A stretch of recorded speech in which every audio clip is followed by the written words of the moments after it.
విచ్చేసినటువంటి రాష్ట్ర శాఖ భారతీయ జనతా పార్టీ అధ్యక్షులు మన తెలంగాణ పులిబిడ్డ తెలంగాణ టైగర్ బండి సంజయ్ గారికి స్వాగతం సుస్వాగతం.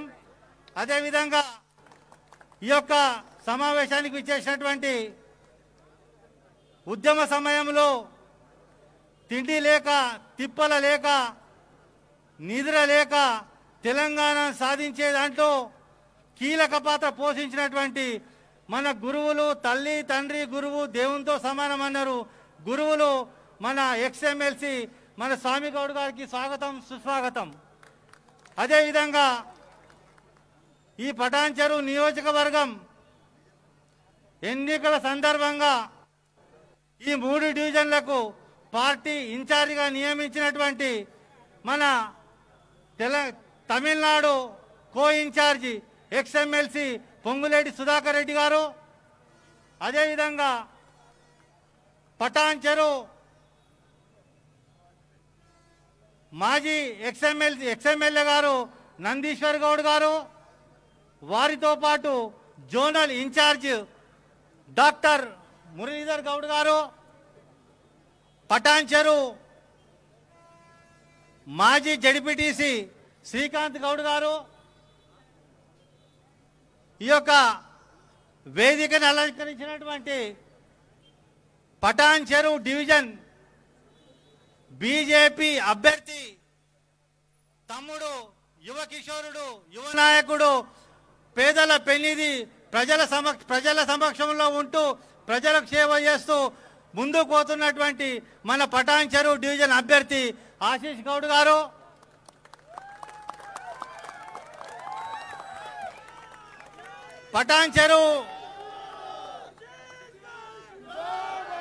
పటాన్చెరు డివిజన్ సంబంధించి రాష్ట్ర శాఖ నుంచి పంపించినటువంటి మన ఎన్నికల సందర్భంగా ఇక్కడ డివిజన్ ఇన్ఛార్జ్ మన రామ్నాథ్ అన్న గారు, అదేవిధంగా సతీష్ గౌడ్ గారు, జిల్లా నాయకులు జిల్లా కార్యదర్శి కుమార్ గారు, మహిళా మోర్చా అధ్యక్షురాలు మన మాధురి ఆనంద్ గారు, జనరల్ సెక్రటరీ సుజాత గారు, ఇక్కడ విచ్చేసినటువంటి పెద్దలు మండల నాయకులు జిల్లా నాయకులకు కార్యకర్తలకు ప్రెస్ మీడియాకు ఎలక్ట్రానిక్ మీడియాకు అందరికీ కూడా ఈ డివిజన్లో ఉన్నటువంటి ప్రజలకు ఇక్కడ వచ్చినటువంటి ప్రతి ఒక్కరికి కూడా ఓటర్స్కు నా హృదయపూర్వక నమస్కారాలు. ఈరోజు ఈ యొక్క పటాన్చెరు డివిజన్లో టీఆర్ఎస్ ప్రభుత్వం టీఆర్ఎస్ నాయకులు 2 సార్లు ఈ యొక్క డివిజన్ పాలించిండ్రు. ఎక్కడ వేసిన గొంగడి అక్కడనే ఉంది. మాయ మాటలు పిట్టె కథలు బుర్ర కథలు చెప్పి కాలం గడుపుతున్నటువంటి విషయాలు మనకు తెలిసిన విషయమే. ఇక్కడ డివిజన్లో ఏం జరుగుతుంది, ప్రజలకు ఏం అన్యాయం జరుగుతుంది అని ప్రశ్నించే వారి గొంతు నొక్కే ప్రయత్నం చేస్తుండ్రు ఈ యొక్క రాష్ట్ర ప్రభుత్వం. ఈ యొక్క రాష్ట్ర ప్రభుత్వం మెడలు వంచాలన్నా, రాష్ట్ర ప్రభుత్వం మూర్ఖత్వం తగ్గాలన్నా, రాష్ట్ర ప్రభుత్వానికి బుద్ధి చెప్పాలన్నా ఈరోజు మనకు 2 సార్లు మనకు విశ్వాసంతో వారికి ఓటేసి అవకాశం ఇచ్చిన మనం 2 సార్లు విశ్వాసంతో ఓటేస్తే విశ్వాసఘాతకంగా ప్రవర్తిస్తున్నారు వాళ్ళు. అందుకే ఒకసారి ఓటేసామంటే 5 సంవత్సరాలు వాళ్ళ కబందాస్తాలు ఇరుకపోయినట్టే మనం. అందుకే ఇప్పుడు మనకు అవకాశం వచ్చింది. 2 టర్ములు 2 సార్లు ఓటేపించుకొని మోసం చేసింది కాబట్టి ఇప్పుడు జిహెచ్ఎంసీ ఎన్నికల్లో మనకు అవకాశం వచ్చింది. భారతీయ జనతా పార్టీకి భారతీయ జనతా పార్టీ అభ్యర్థికి ఇప్పటి వరకు అవకాశం రాలే. ఇప్పుడన్నా మనం పెట్టినటువంటి బాధలు హింసలు అన్నీ కూడా గమనించి ఇప్పుడు మనకు ఒక ఆయుధం ఓటే మనకు ఆయుధం కాబట్టి ఈ జిహెచ్ఎంసీ ఎన్నికల్లో 1వ తారీఖు డిసెంబర్ రోజున జరగబోయే ఎన్నికలు సాయంత్రం 6 గంటల వరకు ఓటింగ్ అవకాశం ఉంటుంది మనకు. మనం 1వ తారీఖు రోజున ఈ రాష్ట్ర ప్రభుత్వానికి బుద్ధి చెప్పాలన్నా, వాళ్ళకు బుద్ధి రావాలన్నా, ఈ యొక్క రాష్ట్రం డెవలప్ కావాలన్నా, మరీ ముఖ్యంగా ఈ యొక్క పటాన్చెరు డివిజన్ అభివృద్ధి పదంలో ముందుకు పోవాలన్నా భారతీయ జనతా పార్టీ అభ్యర్థి గెలవాల్సిన అవసరం ఉన్నది. కాబట్టి మనమంతా కూడా వారికి సహకరించి వారిని తమ్ముడిని ఆశీర్వదించి మనం 1వ తారీఖు రోజున కమలం పువ్వు గుర్తు మీద మనం ఓటేసి బ్రహ్మాండ మెజారిటీతో గెలిపిస్తారని చెప్పేసి మీ అందరినీ కూడా నేను కోరుతున్నాను. ఒకసారి మనం 2-3 స్లోగన్స్ అందాం. పెద్దవారు 2-3 మాట్లాడేది ఉంది కాబట్టి వారు కూడా హైదరాబాద్కు ఒక కార్యక్రమానికి వెళ్ళాలి కాబట్టి భారత్ మాతాకి 2 చేతులు ఎత్తి స్లోగన్స్ ఇవ్వాలి. రామచంద్రాపురంలో హరీష్ రావు ఉన్నాడు, 15 రోజులు అయింది. ఆయనకు భయపడి పారిపోవాలి. ఎవరు పారిపోవాలి? దుబ్బాకలు ఏం చేసిర్రు? ఈడికెళ్ళి కూడా మనం పారగొట్టాలా లేదా? బుద్ధి చెప్పాలా లేదా? భారత్ మాతాకి బల బల బల బల బల బల బల బల భారత్ మాతాకి, భారత్ మాతాకి. బండి సంజయ్ నాయకత్వం, బండి సంజయ్ నాయకత్వం. మాతరం మాతరం మాతరం మాతరం. కమలము పువ్వు గుర్తుకే 2 చేతులు ఎత్తి పైకానాలమ్మ తల్లి. కమలము పువ్వు గుర్తుకే, కమలము పువ్వు గుర్తుకే. ఇప్పుడు మన మాజీ ఎమ్మెల్యే నందీశ్వర్ గౌడ్ గారు మాట్లాడవచ్చిందిగా మనవి చేస్తున్నాను.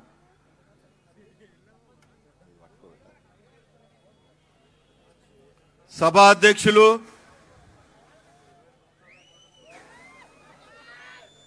సంగారెడ్డి జిల్లా అధ్యక్షులు నరేందర్ రెడ్డి గారు, బడుగు బలహీన వర్గాల నాయకుడు, తెలంగాణ రాష్ట్ర ముద్దుబిడ్డ, భారతీయ జనతా పార్టీ అధ్యక్షులు, కరీంనగర్ పార్లమెంట్ సభ్యులు మా అన్న సంజయ్ అన్న గారు, అదేవిధంగా పెద్దలు పూజ్యులు మా అన్న కౌన్సిల్ మాజీ చైర్మన్, మా బంధువు స్వామి గౌడ్ గారు, మనందరి బంధువు, అదేవిధంగా సుధాకర్ అన్న. నేను చిన్న యూత్ కాంగ్రెస్ లో ఉన్నప్పుడు నాకు అన్న గురువుండే. నాకు యూత్ కాంగ్రెస్ ప్రెసిడెంట్ కూడా అన్ననే చేసిండు సుధాకర్ రెడ్డి అన్న. అన్న నేను జీవితంలో మేము ఎప్పటిని మర్చిపోలే. మీరు ఈ సభకు అదేవిధంగా పొటెన్షియల్ డివిజన్కు మీరు ఇన్ఛార్జిగా నా మీద ఉన్న ప్రేమతోటి ఇక్కడికి వచ్చినందుకు ప్రత్యేకంగా నీకు నా 2 చేతులు జోడించి నమస్కరిస్తా ఉన్నాను. అదేవిధంగా రామ్నాథ్ గారు, అదేవిధంగా మురళీధర్ గౌడ్ గారు, వేదిక మీద ఉన్న నర్సాపూర్ ఇన్ఛార్జ్ గోపి గారు, సతీష్ గౌడ్ గారు, ఎస్సీ నాయకుడు రాష్ట్ర జగన్ గారు, మరి సంగమేశ్వర్ గారు, శ్రీకాంత్ గౌడ్ గారు, మరి అదేవిధంగా మా కొడుకు అభిషేక్ గౌడ్ గారు, పట్టణ పార్టీ అధ్యక్షుడు మా తమ్ముడు రాజశేఖర్ రెడ్డి గారు, అదేవిధంగా మీ అందరి ఆశీస్సుల కొరకు, ఆయన పేరు కూడా ఆశీషే. మరి అమ్మ ఆశీర్వదిస్తారా లేరా తల్లి ఒకసారి చెప్పండి. మా అమ్మలు వెనక కూర్చున్న అక్కలు చెల్లెళ్ళు చేతులు ఇట్లా పెట్టండి అమ్మ. ఆశీష్ గౌడ్ నాకు వచ్చి కొడుకు, 2వ కొడుకు.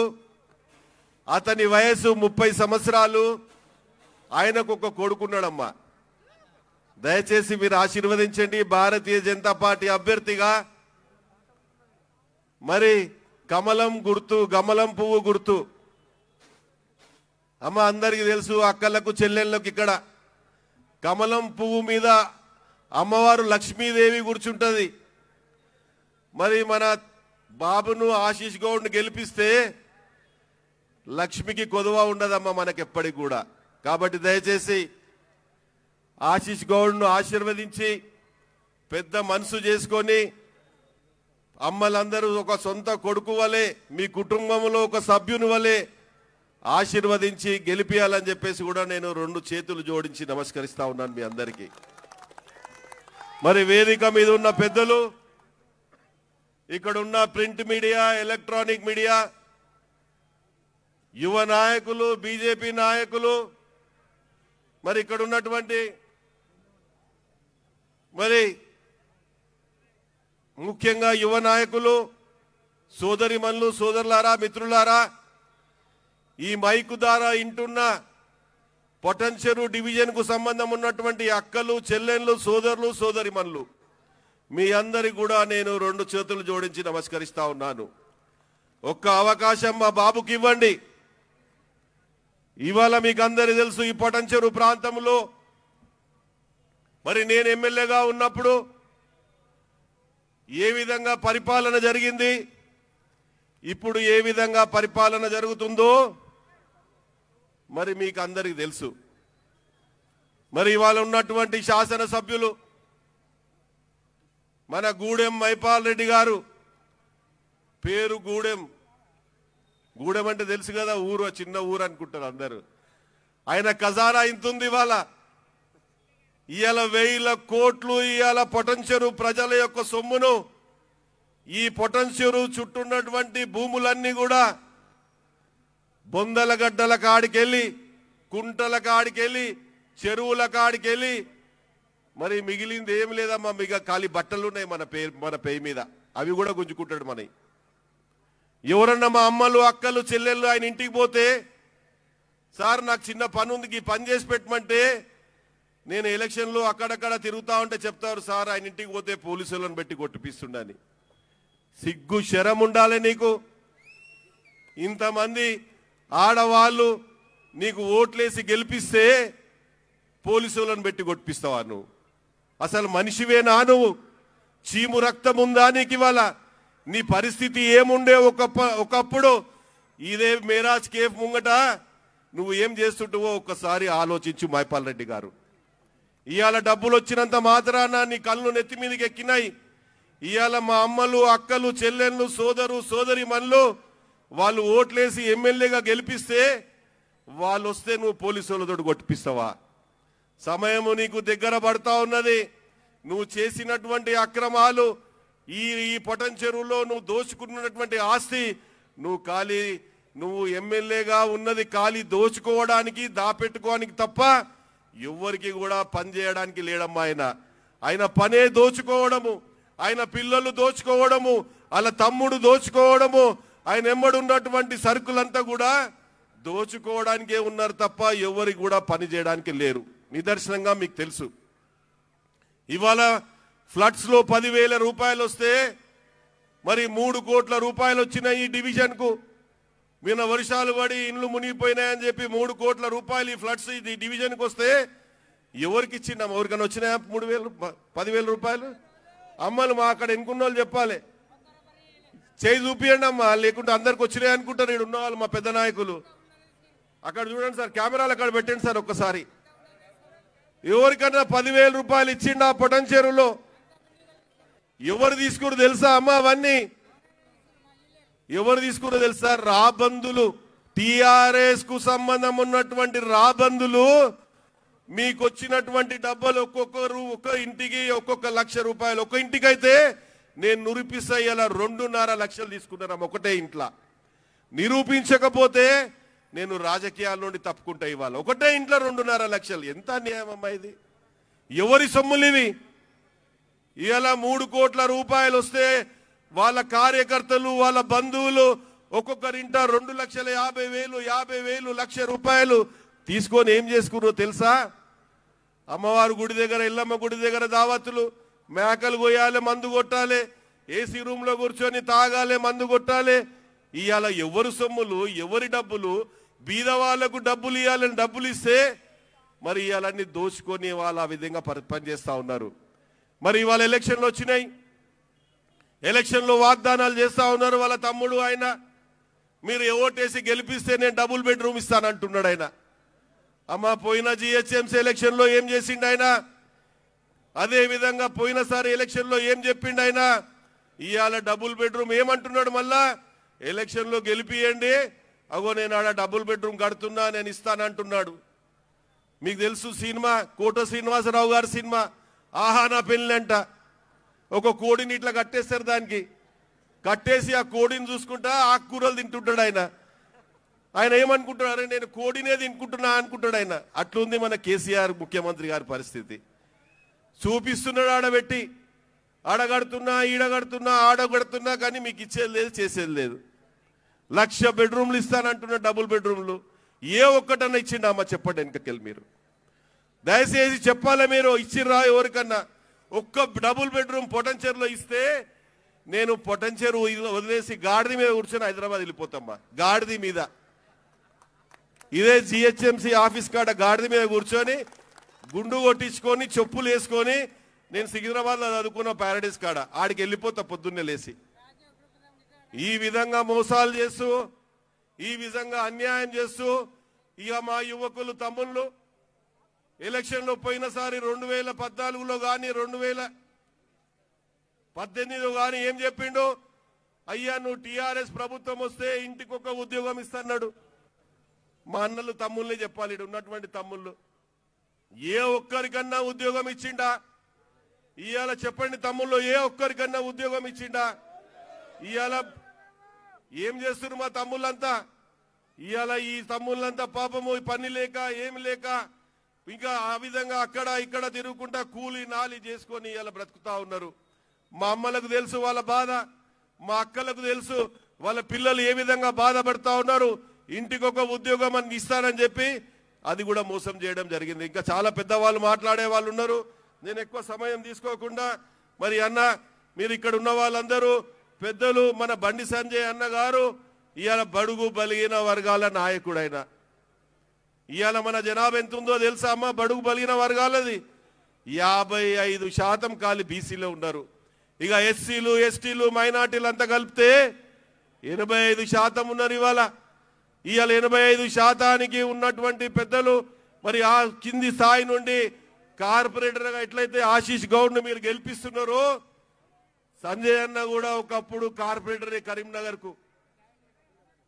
తమ్ముళ్ళు దయచేసి ఎవరు మాట్లాడకండి అక్కడ. ఏ బాబు,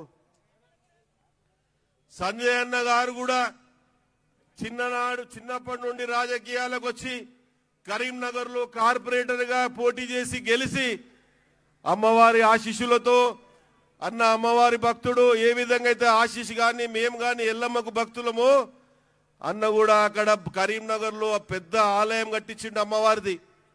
కొన్ని వేల మంది వస్తారు నవరాత్రుల పూజలకు. మరి అన్న సంజయ్ అన్న గారు మరి ఆ కింది స్థాయి నుంచి అంచెలంచెలుగా ఎదుగుతూ మరి అలా పార్లమెంట్ మెంబర్ గా గెలిచిండమ్మ కరీంనగర్కి వెళ్ళి పార్లమెంట్ మెంబర్ గా గెలిచి ఇవాళ మన రాష్ట్రము కేంద్ర నాయకత్వం గుర్తించి ఇవాళ కష్టపడి పైకొచ్చి ఒక పార్లమెంట్ మెంబర్ గా హిందూ టైగర్ గా మరి పేరు తెచ్చుకున్నటువంటి నాయకుడు మన బండి సంజయ్ అన్న గారు. మరి అందుకే ఇవాళ అన్నను గుర్తించే ఈ తెలంగాణ రాష్ట్రములో అన్న ఏ విధంగా బీజేపీ పార్టీ రాష్ట్ర అధ్యక్షుడు కాగానే ఏమైంది దుబ్బాకల? ఏమైంది చెప్పరేంత? మీ కేసీఆర్ టైర్ పంక్చర్ అయిందా లేదా? ఏం బాబు పంక్చర్ అయిందా లేదా? అన్న ముహూర్తము కాలు ముహూర్తం ఎట్లుందంటే అన్నది ఇక అది ఆగది. మన భారతీయ జనతా పార్టీ కమలం పువ్వు రేపు జిహెచ్ఎంసీ హైదరాబాద్ లో కూడా 100 సీట్లు గెలవబోతా ఉన్నాం మనము. ఇవాళ హైదరాబాదు అన్న నాయకత్వంలో, ఇక్కడ ఉన్నటువంటి పెద్దల నాయకత్వంలో రాష్ట్ర నాయకులంతా కలిసి ఇవాళ ఒక జనం హైదరాబాద్ అంతా కూడా జిహెచ్ఎంసీ పైన కమలం పువ్వు కాషాయం రంగు జెండా ఎగరడానికి సిద్ధంగా ఉన్నారు సోదరులారా. కాబట్టి మనమందరం కూడా ఇక్కడ పటంచెరులో మరి మీరు ఆశీష్ గౌడ్ను ఆశీర్వదించి పెద్ద మనసు చేసుకొని 1వ తారీఖు నేను ఒకటే చెప్తా ఉన్నాను మిమ్మల్ని, చాలా మోసాలు జరిగినాయి. ఓటర్ లిస్ట్ లో పేర్లు ఒక్కొక్క వార్డుల మనం ఉంటే ఒక వార్డుల ఓటర్ లిస్ట్ వచ్చింది. మనమందరం ఈ 4 రోజులు సరి చేసుకోవాలి. ఈ 4 రోజులు నిద్రపోకుండా బీజేపీ కార్యకర్తలు ప్రతి ఇంటికి పోయి ఓటర్ చిట్ ఇచ్చి మన వాళ్ళందరినీ కూడా 1వ తారీఖు ప్రొద్దున 7 గంటలకు మరి లైన్లో నిలబెట్టే బాధ్యత ఇక్కడ ఉన్నటువంటి ఈ యువజన నాయకులది, కార్యకర్తలది, భారతీయ జనతా పార్టీ కార్యకర్తలది. సోదరులారా, కాబట్టి దయచేసి మీరు వినండి. అదే విధంగా మరి రేపు మరి ఇక్కడ ఉన్నటువంటి మీకు తెలుసు ఇక్కడ ఉన్నటువంటి శాసనసభ్యులు మరి దేవేందర్ రాజు గారు మన ముదిరాజు గారు మరి ఆయనకు టికెట్ ఇస్తానని చెప్పి ఆయనను తిప్పుకొని మోసం చేసి మరి ఆయనను ఏ విధంగా వాడుకొని ఆయనతో అన్ని పనులు చేసుకొని మరి ఆయన టికెట్ ఇవ్వమంటే నువ్వు 10 కోట్లు ఇస్తే నేను టికెట్ ఇస్తా అని చెప్తున్నానంట. ఎన్ని కోట్లు? ఒక మంచి నాయకుడిని, ఒక బడుగు బలిగిన వర్గాల నాయకుడిని ఆయన తీసుకోవడానికి మరి ఆయన డబ్బులు తీసుకోవడానికి ఆయన డబ్బులు నిరాకరిస్తే మరి ఆయనను ఏ విధంగా మోసం చేసి ఇవాళ ప్రయత్నం చేశాడో మీరు ఒక్కసారి బాగా ఆలోచించండి. నేను ఎందుకు చెప్తానంటే ఆయనకు లీడర్షిప్ అవసరం లేదు, ఆయనకు ఒక కాలి కావాల్సింది డబ్బులే తప్ప ఆయనకి ఇంకో ఏం అవసరం లేదు. కాబట్టి మీరు బాగా ఆలోచించండి. అదేవిధంగా నేను పటంచెరువులో శాసనసభ్యునిగా ఉన్నప్పుడు 2000 ఇండ్లు రామేశ్వరం బండలో కట్టినామన్న పటంచెరువు నుంచి ఒక 2 కిలోమీటర్లో. ఎందుకంటే ఇక్కడ గవర్నమెంట్ స్థలం లేదు కాబట్టి ఉన్న స్థలం అంతా మరి ఇక్కడ ఉన్న గవర్నమెంట్ హాస్పిటల్ కానీ ఇవన్నిటికీ కూడా అయిపోయినాయి కాబట్టి అక్కడ కట్టించడం జరిగింది. అన్న ఇప్పటి వరకు 2000 ఇండ్లు అట్లనే ఉన్నాయి, ఎవరికి ఇయ్యలేడు. ఎందుకంటే ఇస్తే నాకెక్కడ పేరు వస్తుందో, ఈయన ఆయంలో నందీశ్వర్ గౌడ్ ఆయంలో కట్టించారు కాబట్టి ఈ ఇండ్లు ఇస్తే నందీశ్వర్ గౌడ్కు పేరు వస్తుందని అమ్మ ఆ ఇండ్లు అట్లనే ఉన్నాయమ్మ ఎవ్వరికి ఇవ్వకుండా. మరి ఆ ఇండ్లు ఎట్లున్నాయంటే ఇవాళ దర్వాజాలు ఎత్తుకపోయారు దొంగలు, కిటికీలు ఎత్తుకపోయారు, బండలు ఎత్తుకపోయారు. అయినా కానీ ఇవాళ 500 కోట్ల రూపాయల ఆస్తి అమ్మ అది అన్న. 500 కోట్ల రూపాయలు పెట్టి కట్టించినటువంటి ఇండ్లు JNNRUM కింద స్కీమ్ కింద మరి 2013లో కట్టించినటువంటి ఇండ్లు ఇప్పటి వరకు ఎవరికి ఇవ్వలేడు. ఎందుకు ఇవ్వమంటే ఆయన చీమ గుట్టినట్టు లేదు అమ్మ. ఇవాళ ఎవరికన్నా ఇచ్చేది ఉండే కదా, ఎల్లయ్యకో మల్లయ్యకో బీద వాళ్ళకో ఎవరికన్నా. మా పార్టీకే ఇవ్వాలని మాకేం లేదు. నిరుపేదలైన పొటంచెరులో ఉన్న వాళ్లకు ఆ 2000 ఇచ్చినుంటే ఇవాళ 6 ఏళ్ల నుండి ఎంత సంతోషిస్తున్న వాళ్ళ కుటుంబము. ఇవాళ ఆ ఇండ్లు ఖరాబ్ అయిపోయినాయాడ. ఇవాళ నందీశ్వర్ గౌడ్కు పేరు వస్తుంది ఆ ఇండ్లలో ఇస్తా అని చెప్పేసి అది ఇవ్వకుండా పెట్టిండు.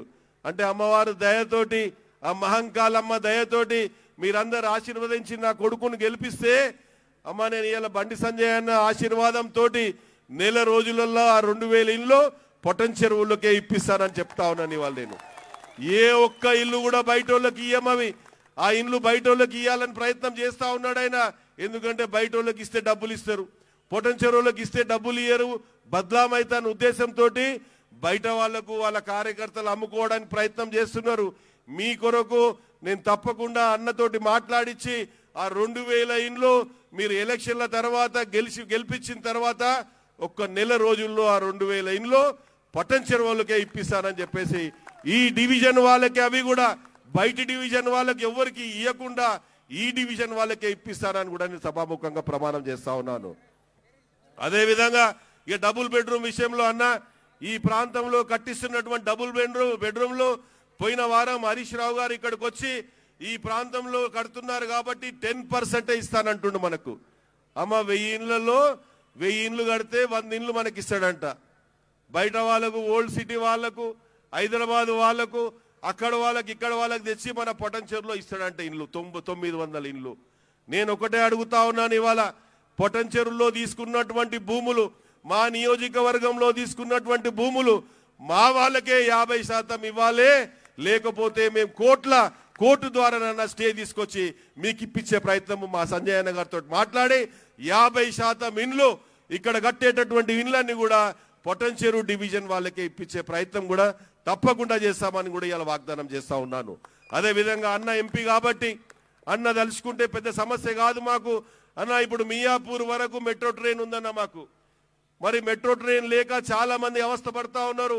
ఇక్కడ ఉన్నటువంటి ఆర్టీసీ వ్యవస్థ మరి బస్సులు సరిపోవడం లేదు మాకు. ఎందుకంటే ప్రొద్దున లేస్తే మరి హైదరాబాద్లో వెళ్ళి కార్మికులు పనిచేస్తూ ఉంటారు, హైదరాబాద్ నుండి వచ్చి ఇక్కడ పనిచేస్తూ ఉంటారు పొటంచెరులో.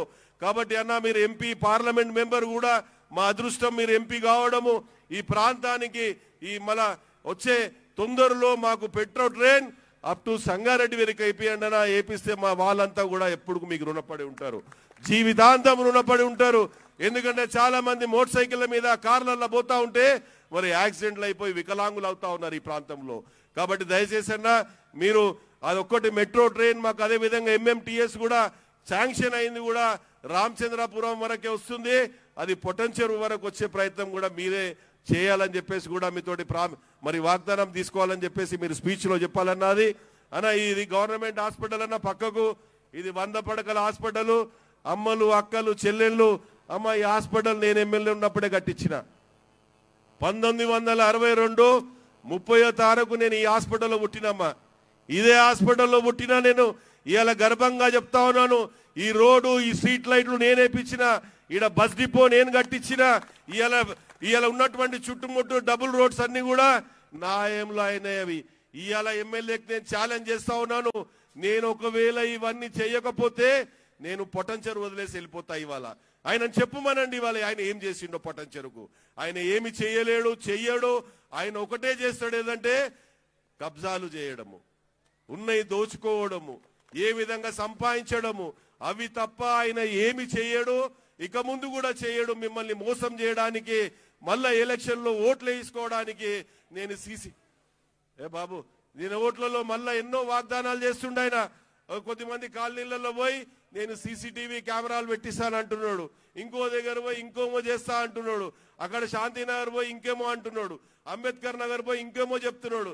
ఇవాళ చైతన్య నగర్ పోతే ఆడ మా అమ్మలు అక్కలు అర్జున సోదరులు సోదరిమణులు కోపడితే తిడతా ఉంటే, మీకు ఏదైనా 5 లక్షలు ఇస్తా 10 లక్షలు ఇస్తా ఏమన్నా కట్టుకోండి అని చెప్పి ఆడ చెప్తా ఉన్నాడు.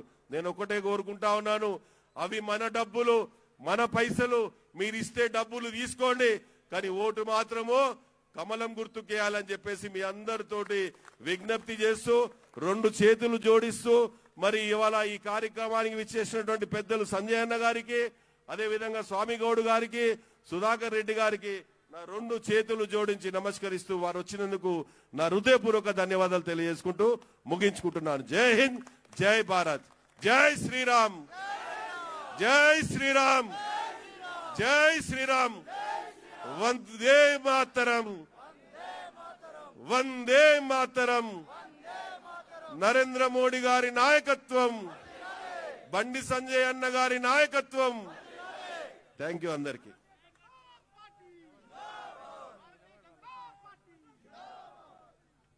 పెద్దలు గౌరవనీయులు మన పటాన్చెరు కాన్స్టిట్యుయెన్సీ ఎన్నికల భాగంగా ఇన్ఛార్జిగా బాధ్యతలు తీసుకున్నటువంటి పెద్దలు ఎక్స్ ఎమ్మెల్సీ ఈ యొక్క తమిళనాడు కో ఇన్ఛార్జి గారు పొంగులేటి సుధాకర్ రెడ్డి గారు మాట్లాడవలసిందిగా మనవి చేస్తున్నాను. థ్యాంక్ యూ నరేందర్ రెడ్డి గారు.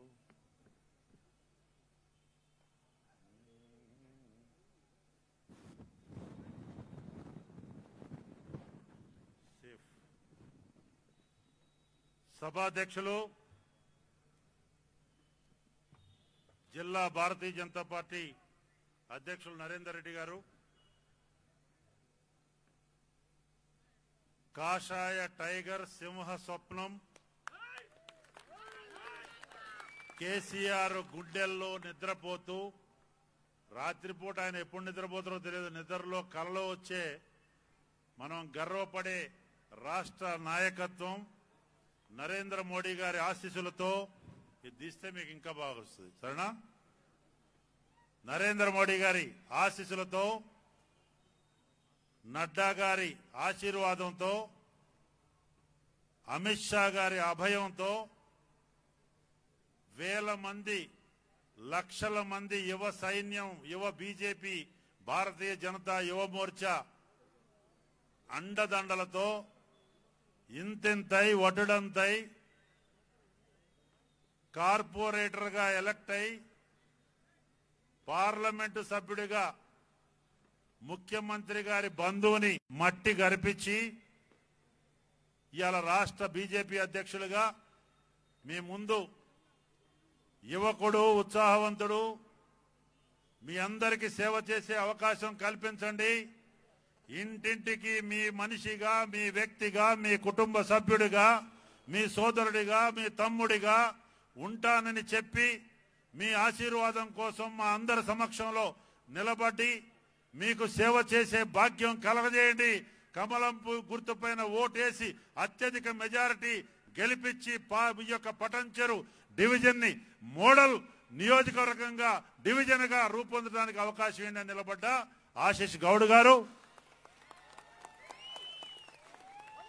మా అందరికీ మార్గదర్శి.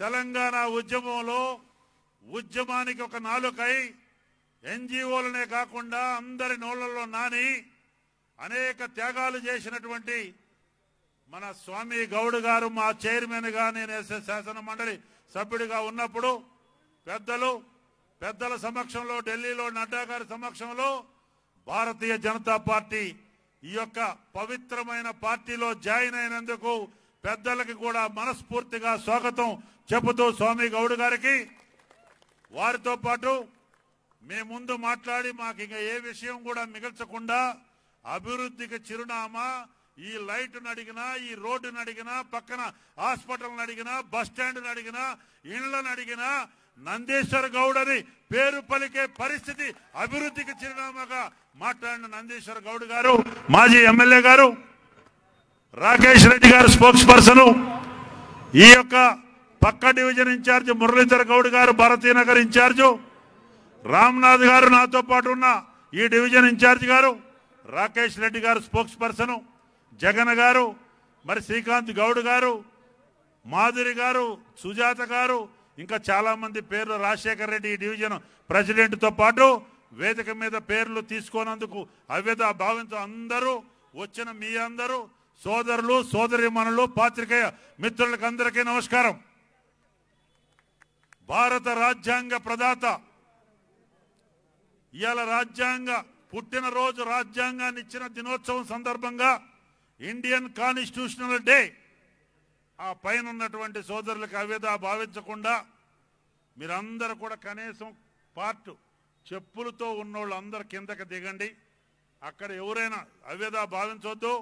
అంబేద్కర్ గారు ఒక దైవ సమానులు, ఈరోజు గౌరవించుకున్నాం, అది ఖాళీ చేయండి దయచేసి అని చెబుతూ ఏదేమైనా, ఎందుకంటే అంబేద్కర్ గారు ఇవాళ మహాత్మా గాంధీ లెక్క ప్రజల హృదయాల్లో గూడు కట్టుకున్న దేవుడు, ప్రజల చేత ప్రజల కొరకున్నటువంటి వ్యవస్థనిచ్చి రాజ్యాంగాన్ని ఇచ్చినటువంటి అంబేద్కర్ గారు ఎక్కడైతే కేసీఆర్ కొరకు కేసీఆర్ చేత కేసీఆర్ రాజ్యాంగాన్ని అమలు చేస్తున్నటువంటి తెరాస ప్రభుత్వం అక్కడ ఫామ్ హౌస్ లో ప్రగతి భవన్ లో సిగ్గుచేటు ఇయ్యాల అంబేద్కర్ గారికి కనీసం నివాళులు అర్పించలేదనుకుంటే అక్కడ 125 ఫీట్ల అంబేద్కర్ విగ్రహం కట్టిస్తున్నాడు.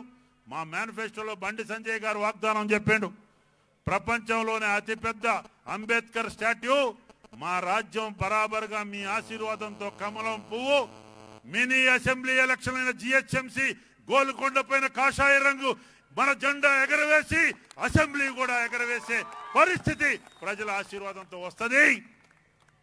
ఈ అవినీతికి అన్యాయానికి అక్రమానికి రాక్షస పరిపాలనకి కేర్ ఆఫ్ అయినటువంటి ప్రస్తుత పాలకులు ఇవాళ అంబేద్కర్ రాజ్యాంగాన్ని, స్వేచ్ఛనిచ్చినటువంటి రాజ్యాంగాన్ని అపహాస్యం చేస్తూ ప్రజల పక్షాన పోరాటం చేస్తున్న భారతీయ జనతా పార్టీ నాయకుల్ని, నాయకత్వం పైన, సూర్య లాంటి వ్యక్తిని, బీజేవైఎం ప్రెసిడెంట్ పైన కేసులు పెట్టి ఇంకేదో అంటే సర్జికల్ స్ట్రైక్ అంటే కూడా కేసట.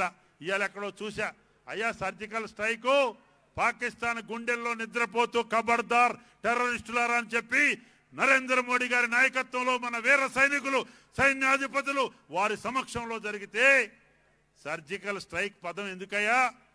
నీవు చేసే అవినీతి పైన సర్జికల్ స్ట్రైక్ జరుగుద్ది.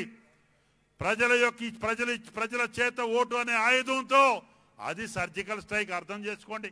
బండి సంజయ్ గారు చెప్పిన సర్జికల్ స్ట్రైకు దేశ ద్రోహుల పైన, ఈ దేశం యొక్క మట్టిలో ఉండి ఇక్కడ ఉండి ఈ గాలి పీలుస్తూ ఈ నీరు దాగుతూ ఇక్కడ తిండి తింటూ భారత మాతకి వెన్నుపోటు పొడిచే ఖబర్దార్ అలాంటి వ్యక్తులకి, అలాంటి ద్రోహుల పైన సర్జికల్ స్ట్రైక్. అది ఏందో రాజ్యాంగ విరుద్ధం అండి. సరే, దాని మీద మాట్లాడుతున్నారు. ఇలా టిఆర్ఎస్ కోటేస్తే ఎంఐఎం మేయర్ కళ్ళగంటండి ఎంఐఎం కుర్చీలో కూర్చుంటుంది. ఎంఐఎం మేయర్ అయితే అక్బరుద్దీన్ భాష చూశారు కదా. భారతావనికి ముద్దు పేరు తెచ్చిన తెలుగు బిడ్డ పివి నరసింహరావు గారిని ఎన్టీ రామారావు గారి సమాధులట ఉకాడకే ఫేక్ దేవ్ అంటాడు. कौन उखाड़ के फेंक देंगे, कौन किसका समय कब आएंगे, ये जनता डिसाइड करे। तुम कौन होता है? किसी का जागरी नहीं होता। संभाल के बात करो मिस्टर अकबरुद्दीन, ये ठीक नहीं है। ये हैदराबाद शहर है, चेंज हो गया अभी।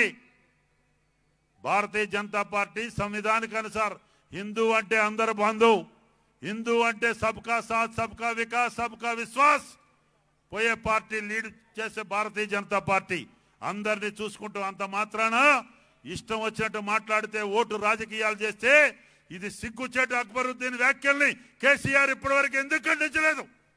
రాజ్యాంగం మీద నమ్మకం ఉంటే, అంబేద్కర్ గారి మీద గౌరవం ఉంటే ఎందుకు ఖండించలేదు? ఇప్పుడే కాబట్టి చాలా విషయాలు వారు చెప్తారు. ఇలాంటి పరిస్థితి చూసి శ్రీమంతుడు సినిమా చూపించింది ఇప్పుడు దాకా కేసీఆర్ గారు. శ్రీమంతుడు అంటే మీకు తెలుసు కదా, బంగారు తెలంగాణ. ఎవరికయ్యా బంగారు తెలంగాణ? నీకు, నీ కుటుంబ సభ్యులకి, టీఆర్ఎస్ మూసుకులో ఉన్నటువంటి వారు, సాకి చెరువు కబ్జా చేసిన వాళ్ళకి, పక్కన రాయ సముద్రం కబ్జా చేసిన వాళ్ళకి, బొందలగడ్డలు కబ్జాలు చేసిన వాళ్ళకి, టెంపుల్ ల్యాండ్లు కబ్జాలు చేసిన వాళ్ళకి, మసీదు ల్యాండ్లు కబ్జాలు చేసిన వాళ్ళకి, అన్ని కబ్జాలు రాయలకే బంగారు తెలంగాణ. అక్రమార్కులకి బంగారు తెలంగాణ. టీఆర్ఎస్ ముసుగులో వాళ్ళపై 550 చెరువులు కబ్జా అయినాయి. అందుకే నాలాలు పొంగిపోయి హైదరాబాద్ ఆ దుస్థితి వచ్చింది. మొన్న వరదలకి సిగ్గుండాల మాట్లాడడానికి ఏమాత్రమైనా ఒక అభిమానం, ఆత్మగౌరవం ఉండాలి. ఇవాళ విశ్వనగరం, విషాద నగరం చేసి ఇంత పెద్ద ఎత్తున చేస్తే ఓటు అడుగుతున్నావు. ఇంకా నీకు ఓటు అడిగే నైతిక హక్కు ఎక్కడిది టీఆర్ఎస్కి, ఎంఐఎంకి? కేవలం భారతీయ జనతా పార్టీ ఇంత ఒట్టడంతాయి, ఆకాశమంతాయి. ఇవాళ నరేంద్ర మోడీ గారు ఒక టీ కొట్టు వ్యాపారంతో ఇవాళ రెండోసారి ప్రధానమంత్రిగా ఈ భారత మాతని విశ్వగురువుగా చేయాలని ప్రపంచ పటంలో ఈయన బ్రహ్మాండంగా చేస్తుంటే ఓరవలేక కాంగ్రెస్ పార్టీ పాపం ఉత్తమ్ కుమార్ రెడ్డి చెప్తున్నారు. బండి సంజయ్ కౌన్సిలర్ అట. అయ్యా ఉత్తమ్ కుమార్ రెడ్డి ఓషుండి మాట్లాడుతున్నాం, ఆయన పార్లమెంటు సభ్యుడు. ఎక్కడికైనా మా రాష్ట్ర అధ్యక్షుడు జాగ్రత్త, ఇష్టం వచ్చినట్టు మాట్లాడొద్దు ఉత్తమ్ కుమార్ రెడ్డి. ఆల్రెడీ కాంగ్రెస్ పార్టీ నీకు ఏమైగా, నేను ఎందుకంటే సంస్కారం అడ్డం వస్తుంది. టిక్కెట్లు అమ్ముకునే సంస్కృతి, ఆ మునిగిపోయే నావ, పాకిస్తాన్ భాష మాట్లాడుతారు మీ నాయకుడు, చైనా భాష మాట్లాడతారు. ఎక్కడుంది ఆ విలువలు? ఆ విలువలు పోయినాయి. స్వతంత్రం తెచ్చిన పార్టీ అని చెప్పుకునే పార్టీ ఈరోజు ఇండియన్ నేషనల్ కాంగ్రెస్ కాదు, అది Indian national cash Congress, commercial Congress, corporate Congress అయింది. కాబట్టి ఆ పార్టీకి పొరపాటున ఓటేస్తే అది పక్కన ఎక్కడికో మూసి నదులు వేసినట్టే. జాగ్రత్త, దయచేసి వేస్ట్ చేయకండి. కాంగ్రెస్ పార్టీ ఎవరైనా సింపదైర్ ఉంటే ఇవాళ నిజమైన దేశభక్తులు ఎవరికైనా ఇవాళ నరేంద్ర మోడీ గారు రక్షకుడు, సంరక్షకుడు, ఈ జాతిని నిజంగా ఒక బుల్లెట్ ప్రూఫ్గా భారత మాతకి ముద్దు బిడ్డగా వారు కాపాడుతారని చెబుతూ, సంజయ్ గారి నాయకత్వంలో ఇంకా చాలా కార్యక్రమాలు ఉన్నాయి. కాబట్టి మీరు ఏమైనా ఇంత ముందు చెప్పాను, శ్రీమంతుడు సినిమా చూపించిండు, చెవులో పువ్వులు పెట్టిండు, కిలాడి రాజకీయాలు చేసిండు, ఏమీ లేదు, శుష్క వాగ్దానాలు చేసిండు. మా మేనిఫెస్టో చూడండి. 25,000 వరద బాధితులకు ఇస్తామని చెప్పాం. డబుల్ బెడ్రూమ్లు కాదు, 2,000 ఇల్లు రిలీజ్ చేయడంతో పాటు కేంద్ర ప్రభుత్వం అదే మరియు అధినాయకత్వంతో మాట్లాడి మీ అందరికి ఇండ్లు వచ్చేటట్టు చేస్తాం. నిజమైనటువంటి విశ్వనగరం కాదు, భాగ్యనగరం, అభివృద్ధి నగరం, అభివృద్ధికి care of Bharatiya Janata party కమలం గుర్తుగా ఉంటుంది. కాబట్టి రంగస్థలం స్టార్ట్ అయిపోయింది. శ్రీమంతుడు సినిమా అయిపోయింది. చెవులో పూలు పెట్టేసిండు కిలాడి చంద్రశేఖరరావు గారు. ఇక అయిపోయింది ఆ సినిమా ఎత్తేయటమే. దుబ్బాకలో ఒక టైరు పంక్చర్ అయింది. జిహెచ్ఎంసీ ఎన్నికల్లో 2 టైర్లు పంక్చర్ అయిపోతాయి, ఇంకొక టైర్ ఉంటుంది. వచ్చే అసెంబ్లీ ఎన్నికల్లో కూడా ఆ టైరు కూడా పంక్చర్ అయిపోయి తర్వాత ఇక షెడ్డు, కేర్ ఆఫ్, ఆ ఫామ్ హౌస్కి నిజంగా లేగలుగుంటే దాంట్లో పెట్టుకుంటావో, ఇంకెక్కడ పెట్టుకుంటావో తర్వాత నీ సంగతి. కానీ ఇప్పుడు ఆశీష్ గౌడ్ని ఆశీర్వదించి ఇంతమంది పెద్దల సమక్షంలో స్వామి గౌడ్ గారు కూడా మాట్లాడతారు. పెద్దలు కాబట్టి మరి ఎక్కువ సమయం తీసుకోకుండా ఇక చరిత్ర చెప్పాలంటే చాలా ఉంది. మరి రామాయణం ఇనే ఓపిక వాళ్ళకి ఎవరికి ఉండదు. ఇక్కడ అక్కడ సందుల్లో వినేటోళ్ళు అయ్యా ఆల్రెడీ సబ్జెక్ట్ అయిపోయింది. వేవు, బ్రహ్మాండమైన వేవు, కాషాయ వేవు ఉన్నది. ఇక బూత్ మేనేజ్మెంట్ దయచేసి ఇక్కడ కార్యకర్తలు హుషారుగా ఉండండి. ఎందుకంటే కావాలని కన్ఫ్యూజ్ చేశారు. ఈ బూత్, ఆ బూత్, ఆ బూత్, ఈ బూత్. చనిపోయిన వాళ్ళ పేర్లు కూడా కొత్త ఓటర్ లిస్టులో ఉన్నాయి. తస్మాత్ జాగ్రత్త. మన కార్యకర్తలు బ్రహ్మాండమైనటువంటి వేవ్ ఉంది కదా అని ఆది మరిచి నిద్రపోవద్దు. అతి విశ్వాసం పనికిరాదు. తప్పనిసరిగా జాగ్రత్తలు తీసుకోండి. పోల్ మేనేజ్మెంట్తో విజయభూరి మేఘించడం ఖాయం. ఇక్కడ అందరూ కూడా మన ఆశీష్ గౌడ్ బ్రహ్మాండమైన మెజార్టీ మీరు ఆశీర్వదించి గెలిపించండి, మీకు సేవ చేసే భాగ్యం కలగజేయండి అని చెబుతూ ఈ 4 మాటలన్నందుకు ఓపికగా ఇంకెక్కువ సమయం తీసుకోకుండా సంజయ్ గారికి ఇంకా 2 కార్యక్రమాలు ఉన్నాయి. ఎన్నికల కోడ్ ఉంది, 10 లోపే ముగించాలి. కాబట్టి ఈ 4 మాటలన్నందుకు మీ అందరికీ ధన్యవాదాలు చెబుతూ భారత్ మాతాకి, భారతీయ జనతా పార్టీ, నరేంద్ర మోడీ గారి నాయకత్వం, బండి సంజయ్ గారి నాయకత్వం. జై హింద్. అమ్మా దయచేసి వెనకాల ఉన్నవాళ్ళు అనుకోదు, అందరు అక్కడ నా మనుషులు ఉన్నారు, ఆడ వెనకాల కూడా వెనకకెళ్ళి పోవచ్చు అని అనుకుంటున్నారేమో. దయచేసి ఎవరు పోకండి అమ్మా. అన్న మాట్లాడతాడు ఇక 5-10 నిమిషాల్లో. బండి సంజయ్ అన్న మీకు చేతులు జోడించి కోరుతున్నా, వెనకాల ఉన్న వాళ్ళు కూడా కూర్చోండి ప్లీజ్, నా రిక్వెస్ట్ ఇది. మరి ఇప్పుడు పెద్దలు పూజ్యులు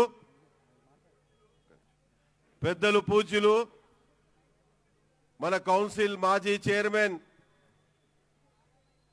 మరి ఎంతో అనుభవజ్ఞులు, కార్మిక నాయకుడు, మరి వారు ఎన్నో కార్యక్రమాల్లో తెలంగాణ ఉద్యమంలో పాల్గొని మరి ఎన్జిఓస్ తరఫున వారిని మరి ఎన్నో కష్టాలు పెట్టి అయినా కూడా కార్మికుల కొరకు కష్టపడి తన ప్రాణాన్ని కూడా లెక్క చేయకుండా, మీకు అందరికి తెలుసు సోదరులారా, ఇక్కడ ఉద్యమంలో ప్రాణాన్ని కూడా ఆయన లెక్క చేయకుండా మరి పోరాడినటువంటి వ్యక్తి మన స్వామిగౌడ్ అన్నగారు.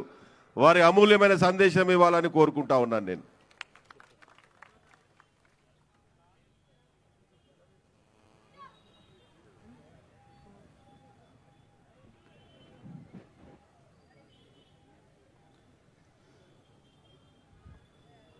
ఈరోజు భారతీయ జనతా పార్టీ పక్షాన ఒక చక్కటి అభ్యర్థికి ఆశీష్ గౌడ్ తన విద్యార్థి దశ నుంచే రాజకీయాల్లో పాల్గొని అనేక కార్యక్రమాలు నడిపినటువంటి ఆశీష్ గౌడ్ గారికి భారతీయ జనతా పార్టీ రాష్ట్ర సంఘ అధ్యక్షులు అన్న బండి సంజయ్ గారు వారికి సీటు కేటాయించడం అంటే వారి గుణగణాలను లెక్కలోకి తీసుకొని అనేక రకాల సర్వేలు చేసి వారికి సీట్ను కేటాయించడం జరిగింది. ఈ కార్యక్రమానికి వచ్చినటువంటి పెద్దలు మన సుధాకర్ రెడ్డి గారు కాంగ్రెస్ పార్టీలో ఉన్నప్పుడు ఆయన గుణగణాలను లెక్కలోకి తీసుకున్నటువంటి సోనియా గాంధీ తమిళనాడు రాష్ట్రానికే ఇన్ఛార్జిగా నియమించితే తమిళనాడు రాష్ట్రంలో తక్తపల్టాంచినటువంటి పద్మవ్యూహాన్ని రచించినటువంటి వారు సుధాకర్ రెడ్డి గారు. అదేవిధంగా ఈ కార్యక్రమానికి వచ్చినటువంటి పెద్దలు అన్న మీ ప్రాంత మాజీ ఎమ్మెల్యే, అదేవిధంగా ఈ కార్యక్రమంలో పాల్గొన్నటువంటి మిత్రులు, వేదిక మీద ఉన్నటువంటి పార్టీ పెద్దలు, సుధాకర్ రెడ్డి గారిని ఇన్ఛార్జిగా ఇవ్వటం అనంటే ఖచ్చితంగా గెలుపును తీసుకొని బర్కత్పురం కార్యాలయానికి వెళ్ళడానికి దారి చూపెట్టడమే అని చెప్పి నేను భావిస్తా ఉన్నాను. ఇక రెండో ఆలోచన లేదు. మిత్రులారా, నాకన్నా ముందు మాట్లాడినటువంటి పెద్దలు నందీశ్వర్ గారు కానీ, సుధాకర్ రెడ్డి అని కానీ, జిల్లా అధ్యక్షుడు అన్న నరేందర్ రెడ్డి గారు కానీ ఉన్న విషయాలు మీతో చెప్పారు.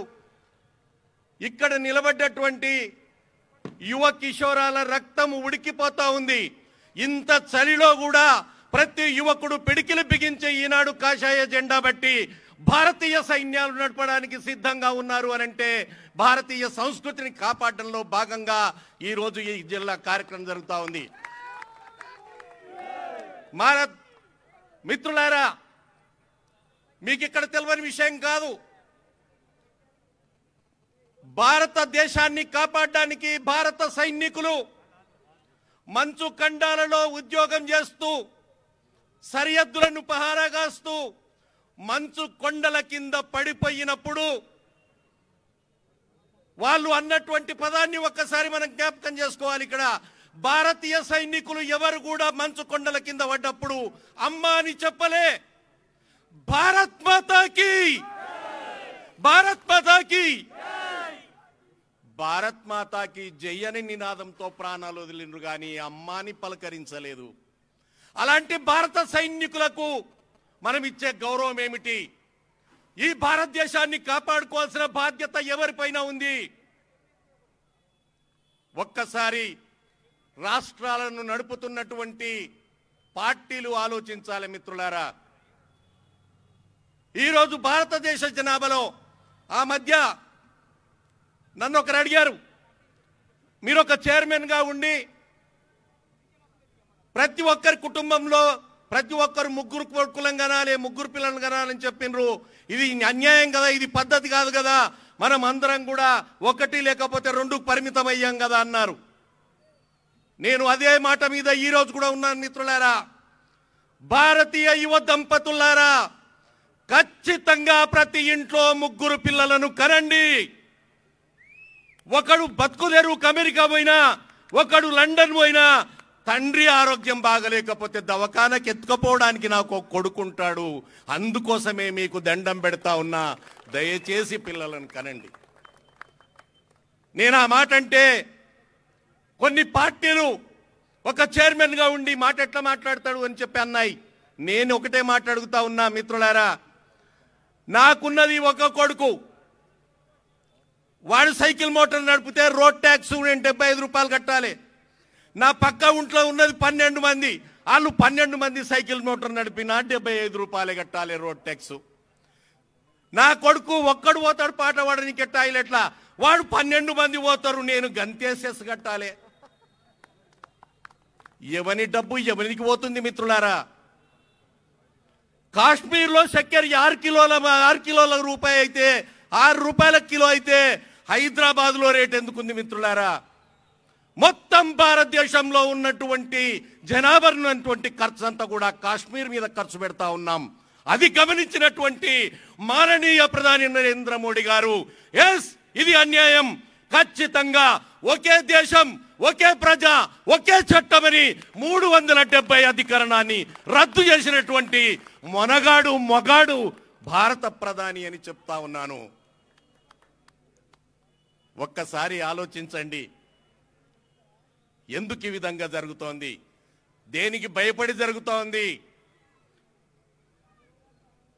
భారత సైన్యానికి పంపడానికి కూడా నా ఇంట్లో ఒక కొడుకు లేని పరిస్థితి. ఈరోజు మొత్తం కుటుంబాలలో కొడుకులే లేకపోతే భారతదేశాన్ని కాపాడేది ఎవరు?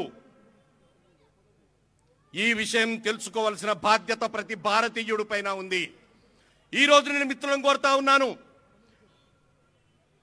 ప్రతి ఒక్కరం కూడా రాష్ట్ర ప్రభుత్వాలు ఒక్క విషయం ఆలోచించాలి. మనం ఎటువంటి వారికి సపోర్ట్ చేస్తా ఉన్నాం? సపోర్ట్ చేసిన 5 సంవత్సరాల తర్వాత ఒకవేళ నీ ప్రభుత్వం పోతే నువ్వు చేసిన సపోర్ట్ వల్ల ఎవడు బలపడతాడు?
ఇంట్లోకి పోయి కలిసిన వాళ్ళకు ఇచ్చాడు.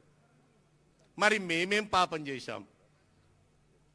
సమాధానం చెప్పాల్సిన అవసరం ఉంది. మిత్రులారా, ఉద్యమంలో తన్నులు తిన్నారు ఉద్యమకారులు. మళ్ళీ ఇప్పుడు పార్టీలకు వెళ్ళి వచ్చినటువంటి ఎమ్మెల్యేలు అన్న నా బాధ ఇనే, నాకు డబుల్ బెడ్రూమ్ అని దరఖాస్తు ఇస్తే మళ్ళీ అక్కడ కూడా మళ్ళీ మమ్మల్ని అంటున్నారు. అంటే ఆ రోజు మేమే తన్నులు తిన్నాం, ఈ రోజు మేమే తన్నులు తింటున్నాం. ఇదేనా ఉద్యమకారుల పరిస్థితి తెలంగాణలో? అందువలనే నేను ఇక్కడ ఉన్నటువంటి యువ కిషోరాలను కోరుతూ ఉన్నా, రాష్ట్ర పరిస్థితి మీ చేతుల్లో ఉంది. మనమందరం కూడా ఆలోచన చేయవలసిన అవసరం ఉన్నది. మనం చేసే ఒక్కొక్క ఓటు ఎవరికి సపోర్ట్గా పోతుంది, మీ ఓటు ఎవరికి చెందుతుంది? అవతల గొడ్డలి మాత్రమే ఉన్నది మిత్రులారా, దానికి కామ లేదు. మనం వేసే ఓటంతా ఆ గొడ్డలికి కామ అవుతున్నది. ఆ కామను గుచ్చినటువంటి గొడ్డలి ఇక్కడున్నటువంటి చెట్లను నరకడానికి, హిందుత్వ సాంప్రదాయం నరకడానికి ప్రయత్నం చేస్తూ ఉంది. అలాంటి వారికి ఓటేయటం వలన మిగతా పార్టీల వారికి, ఆయన మద్దతిచ్చే వారికి ఊతమిచ్చిన వాళ్ళం అవుతాం. మీకు తెలుసు, నిన్నగాక మొన్న ఈ రోజు జరిగినటువంటి సంఘటన. మిత్రులారా, తెలంగాణ ముద్దుబిడ్డ అయినటువంటి భారత రాజ్యాంగాన్ని, భారత ఆర్థిక పరిస్థితినే మార్చినటువంటి పివి నరసింహారావు గారి సమాధి ట్యాంక్ బండ్ పక్కన ఉంటే మేము చెరువులో ఇండ్లు కట్టుకుంటాం, ఆ చెరువులో ఇండ్లు కూలగొడితే పివి నరసింహారావు సమాధి కూలగొట్టాలన్నారు. దానికి Bharatiya Janata party Telangana president tiger ఇచ్చినటువంటి సమాధానం, ఇంట గుండెలు పగిలిపోతాయి.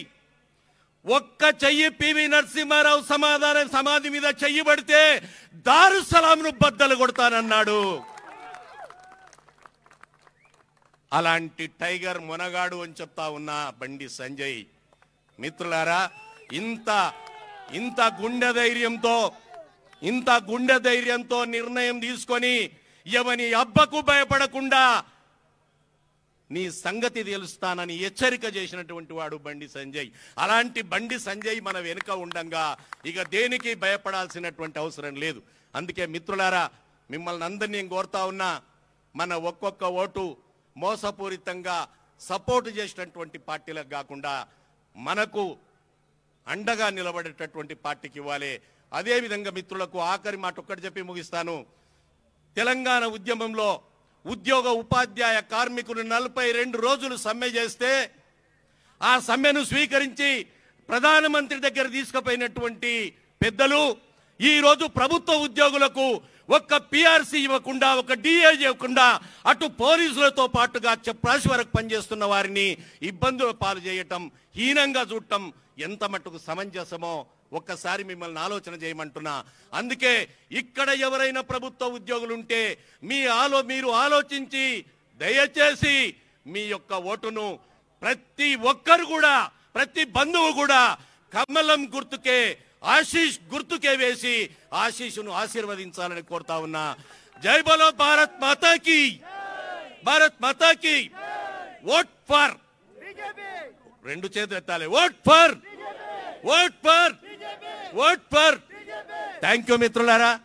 నేను మీ అందరికీ కొత్త వాడిని అయినా, నిన్ననే పార్టీలోకి వచ్చిన ఈ నా 2 ముక్కలు మీరు విన్నందుకు ఎలక్ట్రానిక్ మీడియా, ప్రింట్ మీడియా మిత్రులందరికీ, యువకులందరికీ మరొకసారి ధన్యవాదాలు తెలియజేస్తూ, ఖచ్చితంగా ఊరేగింపులు చేయటం, ప్రధాన మీటింగులు పెట్టడం కాదు, ఇదే ఉత్సాహంతో పోలింగ్ రోజు కూడా ప్రతి ఒక్క యువకుడు కంకణం కట్టుకొని పనిచేయాల్సిందిగా మిమ్మల్ని కోరుకుంటూ ఆశీస్సును గెలిపించవలసిందిగా మరొకసారి వేడుకుంటా ఉన్నాను. Thank you very much. సోదరులారా, సోదరిమణులారా, దయచేసి కూర్చోండి. ఒక అరగంటలో మీటింగ్ అయిపోతుంది, ఎక్కువ సమయం కాదు ఇక.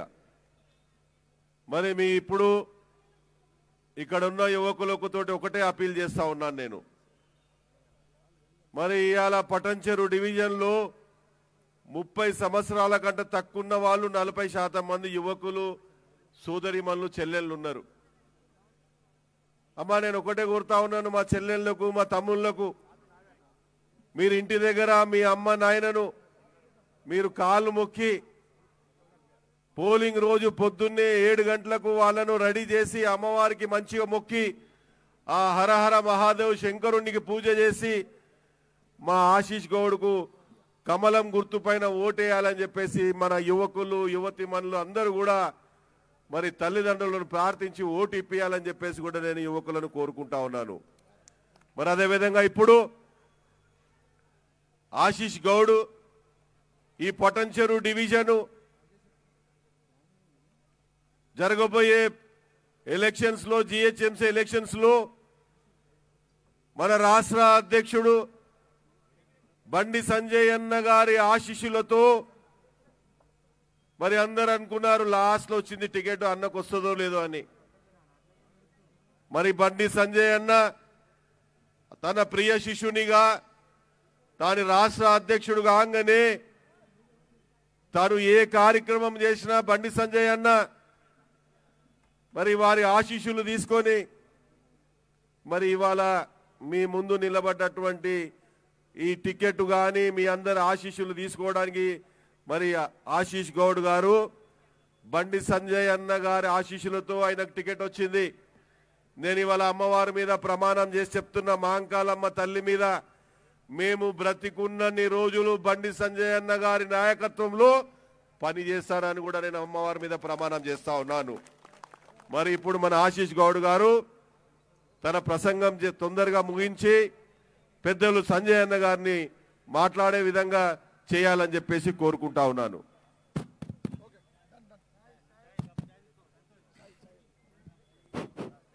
ఒకసారి అందరూ గట్టిగా అందరూ చేతులు లేపి జై శ్రీరామ్ అను. జై శ్రీరామ్. భారత్ మాతా కీ, భారత్ మాతా కీ. నరేంద్ర మోడీ గారి నాయకత్వం, నరేంద్ర మోడీ గారి నాయకత్వం, బండి సంజయ్ అన్న నాయకత్వం, బండి సంజయ్ అన్న నాయకత్వం.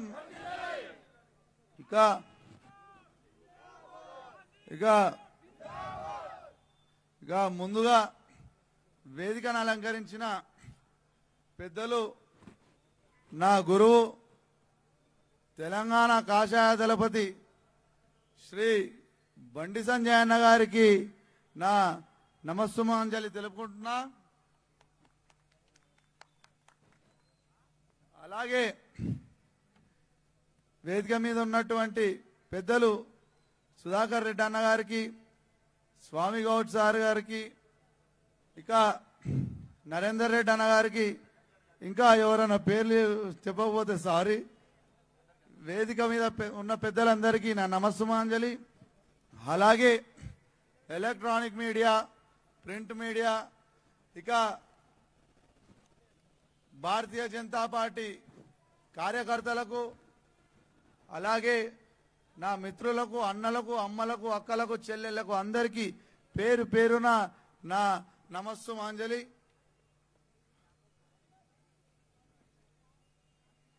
ఇక మీకు అందరికీ తెలిసిన విషయమే, ఇంతసేపు నాన్నగారు కూడా పటాన్చేరు గురించి, మన డివిజన్ సమస్యల గురించి అన్నీ మాట్లాడటం జరిగింది.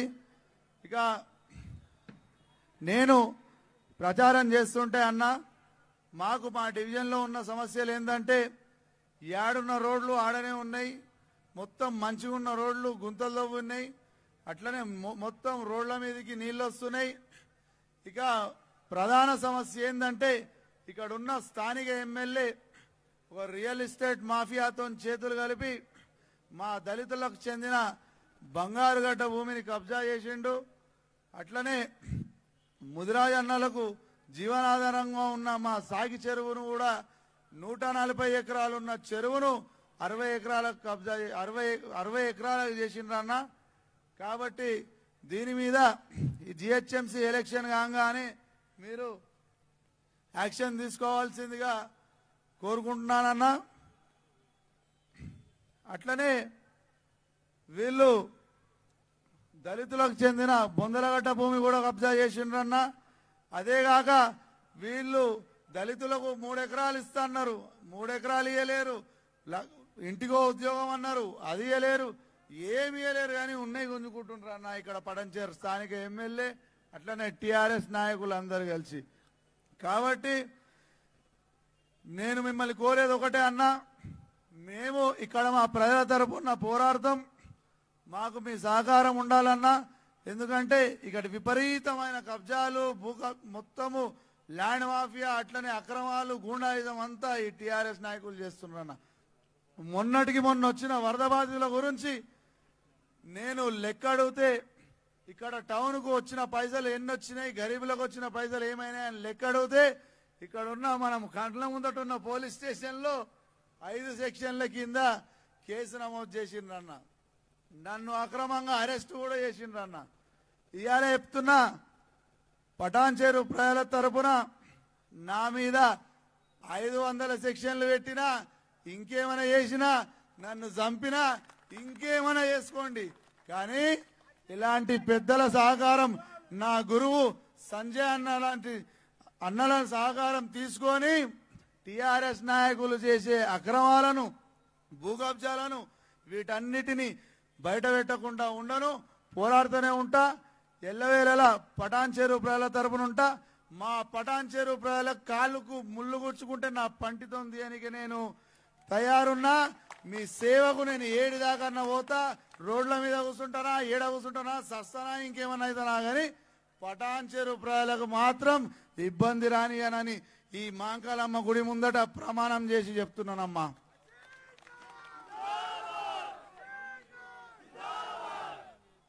ఇక 2000 ఇల్లు ఏదైతే 2013లో JNNURM స్కీమ్ కింద కట్టిన ఇల్లు ప్రస్తుత ఎమ్మెల్యే మన మహానుభావుడు గూడెం మైపాల్ రెడ్డి హైదరాబాద్ ప్రజలకు ఇద్దామని ప్రయత్నిస్తుండో.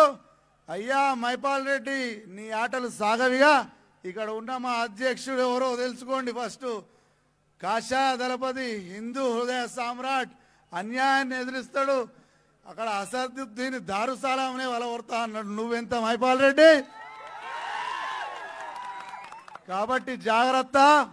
పటాన్చేరు ప్రజలకు కానీ అన్యాయం జరిగితే ఆ సింహాన్ని పటాన్చేరుల వీధిలో తిప్పుతా, నిన్ను పటాన్చేరుకి బగాయించి చూపిస్తా. ఇవాళ నువ్వు పటాన్చేరు రోడ్లతో గెలిచి నువ్వు పటాన్చేరు ప్రజలకు అన్యాయం చేసుకుంటా, వాళ్ళ భూములు కబ్జా చేసుకుంటా, బొందలగడ్డ కబ్జా చేసుకుంటా, చెరువులు కబ్జా చేసుకుంటా. నీకు అసలు నీకు నిద్రట్లా పడుతుంది అయ్యా మైపాల్ రెడ్డి? నీకు, నీ కుటుంబానికి సిగ్గు శరం ఉండాలి. నీకు నీకు ఓట్లు వేసి గెలిపించిర్రు అయ్యా మైపాల్ రెడ్డి. అసలు బుద్ధి ఉందా నీకు?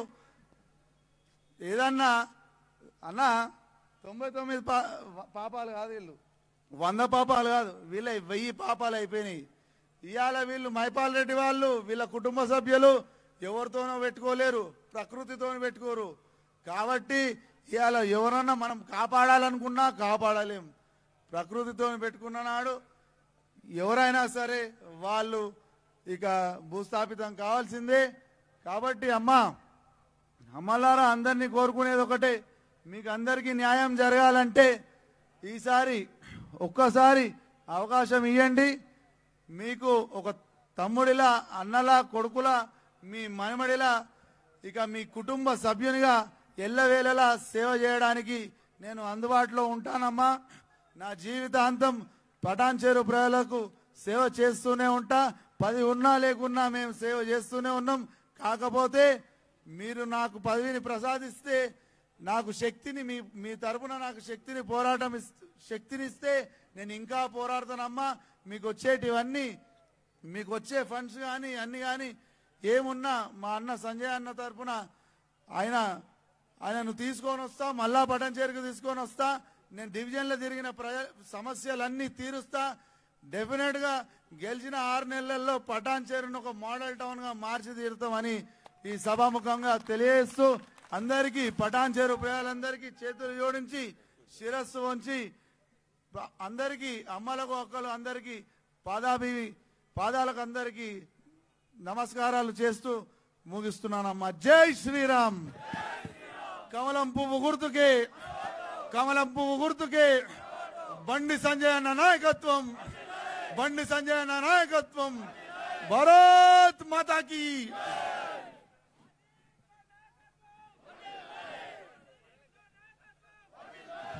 అందరూ నిశ్శబ్దంగా ఉండండి. మన ముఖ్య అతిథి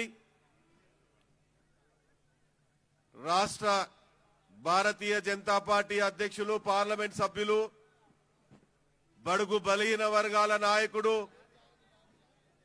హిందూ టైగర్. మరి ఇప్పుడు వారు అమూల్యమైన సందేశం ఇవ్వాలని మేము మనసారా వారిని కోరుకుంటా ఉన్నాము.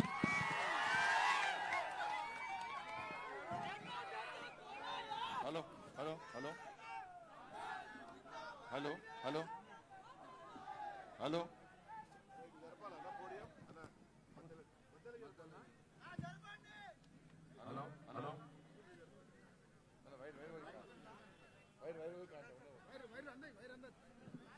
హలో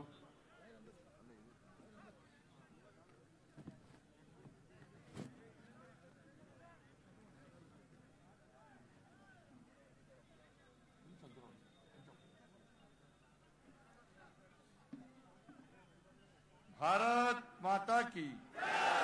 भारत माता की. జోష్ బాగుందనుకో. తగ్గుతున్నా. నిద్ర వస్తుందా అందరికి? నిద్ర వస్తుందా? వస్తలే కదా. భారత్ మాతాకి. రెండు చేతులు ఉన్నాయి కదా అందరికి. ఉన్నోళ్ళెత్తులు లేనోళ్ళెత్తకూడదు. రెండు చేతులు ఎత్తాలి. భారత్ మాతాకి. भारत माता की. जय श्री राम. जय श्री राम. राम लक्ष्मण जानकी. राम लक्ष्मण जानकी. అందరికీ నమస్కారం. పటాన్చెరు డివిజన్ నుంచి భారతీయ జనతా పార్టీ అభ్యర్థిగా కమలపు గుర్తు మీద పోటీ చేస్తున్నటువంటి మా సోదరుడు, చాలా ఉత్సాహవంతుడు, మొన్ననే ఉత్సాహవంతుడు, ధైర్యవంతుడు. ఎందుకంటున్నాడంటే మొన్ననే వీడియో చూసి నేను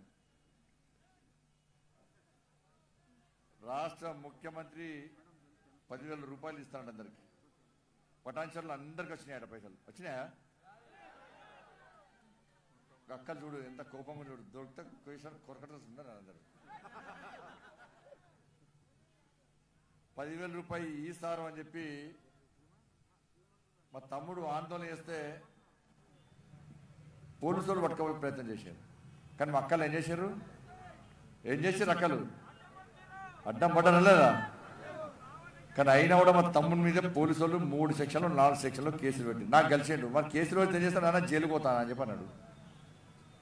మీకోసం జైలు కొట్టాడు కావాలా, లేకుంటే మీకోసం ఏం పని చేయకుండా తప్పించుకొని తిరుగుతాడు కావాలా? ఒక్కసారి పటాన్చెరు ప్రజలు ఆలోచించాలి. అంతే కదా. దానికోసం మళ్ళీ ఒక్కసారి ఇప్పుడు ఏం లేకుండానే ఇవాళ తమ్ముడు కొట్టాడు, మీకోసం జైలుకు పోతున్నాడు. మీకు సేవ చేసే అవకాశం ఇవ్వాలని చెప్పి విజ్ఞప్తి చేసి ఇస్తారా? అయ్యారా? పక్క ఎన్నికలు ఎప్పుడున్నాయన్నా? ఇంకెన్ని రోజులు ఉన్నది? అంతటి అడుగుతున్నా. మళ్ళీ మిమ్మల్ని అడుగుతున్నా. ఈ 4 రోజులు అన్ని పనులు పక్క పెట్టి ఈ పటాన్చెరులో ఆశీష్ గౌడ్ను గెలిపేయడానికి మొత్తం వ్యాపారాన్ని పక్క పెడతా, స్కూళ్ళు పక్క పెడతా, కాలేజీలు పక్క పెడతా, ఉద్యోగాలు పక్క పెడతా అని ఒక్కసారి చేతెత్తండి. 4 రోజులు టైం ఇస్తాను. మా అక్క ఉన్నది, మర్చిపోయి మా అక్క ఉన్నది. ఇక్కడ మా గోదావరి అక్క ఉన్నది. అక్క పేరే గోదావరి. గోదావరి అమ్మవారు అని అంటారు, తెలుసు కదా. కానీ వాళ్ళ గెలుపు కోసం 5 రోజులు మొత్తం సమయం ఇస్తామని చెప్పి చేతెత్తండి. పక్కా అవుతాలే. 5 రోజులు మీరు వాళ్ళ టైం ఇస్తే 5 సంవత్సరాలు మీకు వాళ్ళ టైం ఇస్తారు కదా పక్కా. ధన్యవాదాలు. వేదిక పైనటువంటి పెద్దలు, భారతీయ జనతా పార్టీ జిల్లా అధ్యక్షులు శ్రీ నరేందర్ రెడ్డి గారు, భారతీయ జనతా పార్టీ సీనియర్ నాయకులు, తమిళనాడు ఇన్ఛార్జ్ గౌరవనీయులు పెద్దలు, మాజీ శాసన మండలి సభ్యులు శ్రీ సుధాకర్ రెడ్డి గారు నిన్ననే భారతీయ జనతా పార్టీలో చేరి, వాస్తవానికి అన్న నిన్నే రెడ్డి కానీ అంతమంది బీజేపీ అన్న, కరసేవకుడు అన్న, బాల స్వయం సేవకుడు అన్న, భగవద్ ధ్వజం కోసం పోరాడినటువంటి అన్న, భగవద్ ధ్వజ రక్షణ కోసం పోరాడిన అన్న, శాసన మండలి చైర్మన్, మాజీ చైర్మన్ శ్రీ స్వామిగౌడ్ గారు, భారతీయ జనతా పార్టీ రాష్ట్ర అధికార ప్రతినిధి సోదరుడు రాకేష్ రెడ్డి గారు, భారతీయ జనతా పార్టీ సీనియర్ నాయకులు మురళీధర్ గౌడ్ గారు, రామ్నాథ్ గారు, శ్రీకాంత్ గారు, అదేవిధంగా మా అన్న పటాన్చెరు మాజీ శాసనసభ్యులు అనేక సందర్భాల్లో నాకు ఫోన్ చేసి సూచనలు సలహాలు ఇస్తూ నన్ను ముందుకు నడిపే వ్యక్తి నందీశ్వర్ గౌడ్ గారు, శేఖర్ గారు, వేదికమైనటువంటి ఇతర పెద్దలందరూ కూడా హృదయపూర్వక నమస్కారాలు, విచ్చేసిన గారు కూడా నమస్కారాలు. మా పాత్రికేయ మిత్రులు కూడా, పాత్రికేయ మిత్రులతో బాగా అనిపిస్తాను అప్పుడప్పుడు. ముఖ్యమంత్రి గారు ప్రెస్ మీటింగ్ పోతున్నప్పుడు కూర్చోమంటే లేవంటే లేస్తున్నారు. వాళ్ళ గురించి పట్టించుకోండి ముఖ్యమంత్రి. ఒకసారి కోవిడ్ వస్తే అన్నింటిని పక్క పెట్టి విలువేరు రుమాలు వేసుకున్నాడు కేసీఆర్ సార్. ఎంత ఊరుచుకుంటా అనుకుంటా మాడతాడు. రుమాలు ఇస్తాడు, అరే మంచిగా ఉందానే రుమాలు ఇస్తారు, ఇచ్చిందా ఇక డబ్బు. వాళ్ళకి హెల్త్ కార్డు కూడా పనిచేస్తున్నాయి హెల్త్ కార్డు డబుల్ బెడ్రూమ్ ఇచ్చిండా మీకు? ఈసారి ఇస్తాం పక్క.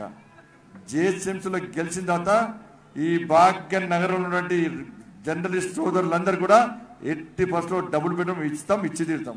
మీ సమస్యలు మేమే పరిష్కరిస్తాం. ఈ ఐటమ్ రాదు, ఐటమ్ కోసం చెప్తాను అన్న.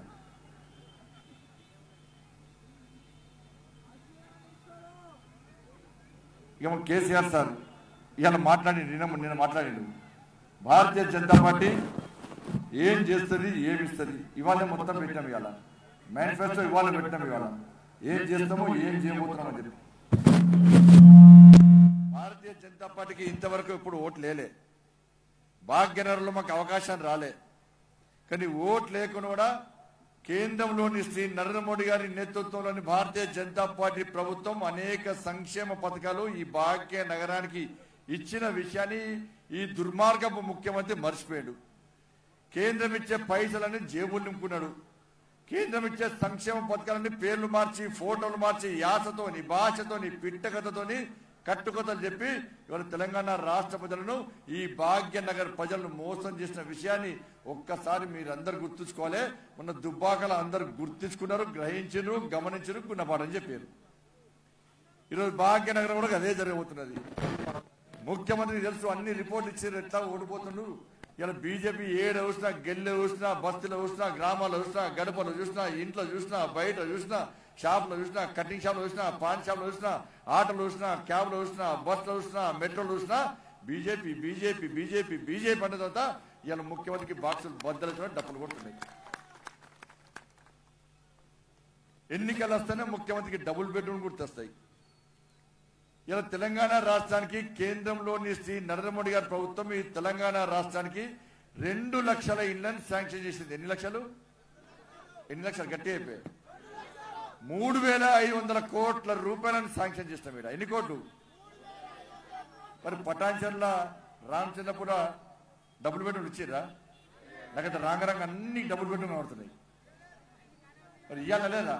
మరి భాగ్యనగరానికి 1,40,000 ఇళ్లను కేటాయించా అన్నాడు. కేటాయించా? కేసీఆర్ సార్ చరిత్ర చెప్తా.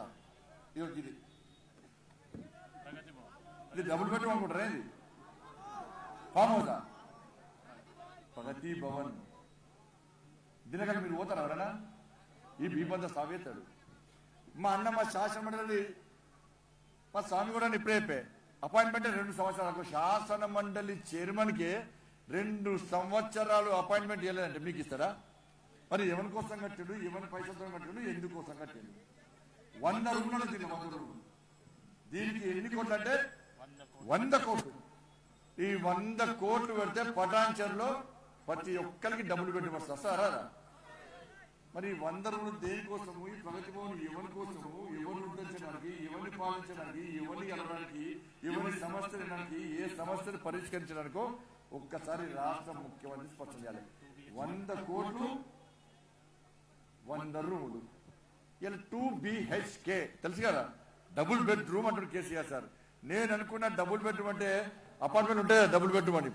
దాని మీనింగ్ తెలుసా మీకు? మనమే పిచ్చోళ్ళకే డబుల్ బెడ్రూమ్ అంటే మనకి కట్టిస్తారు కావచ్చు మీరు అనుకుంటుంది. నాకు మొన్న తెలిసింది 2B అంటే బాబ్ బేటా,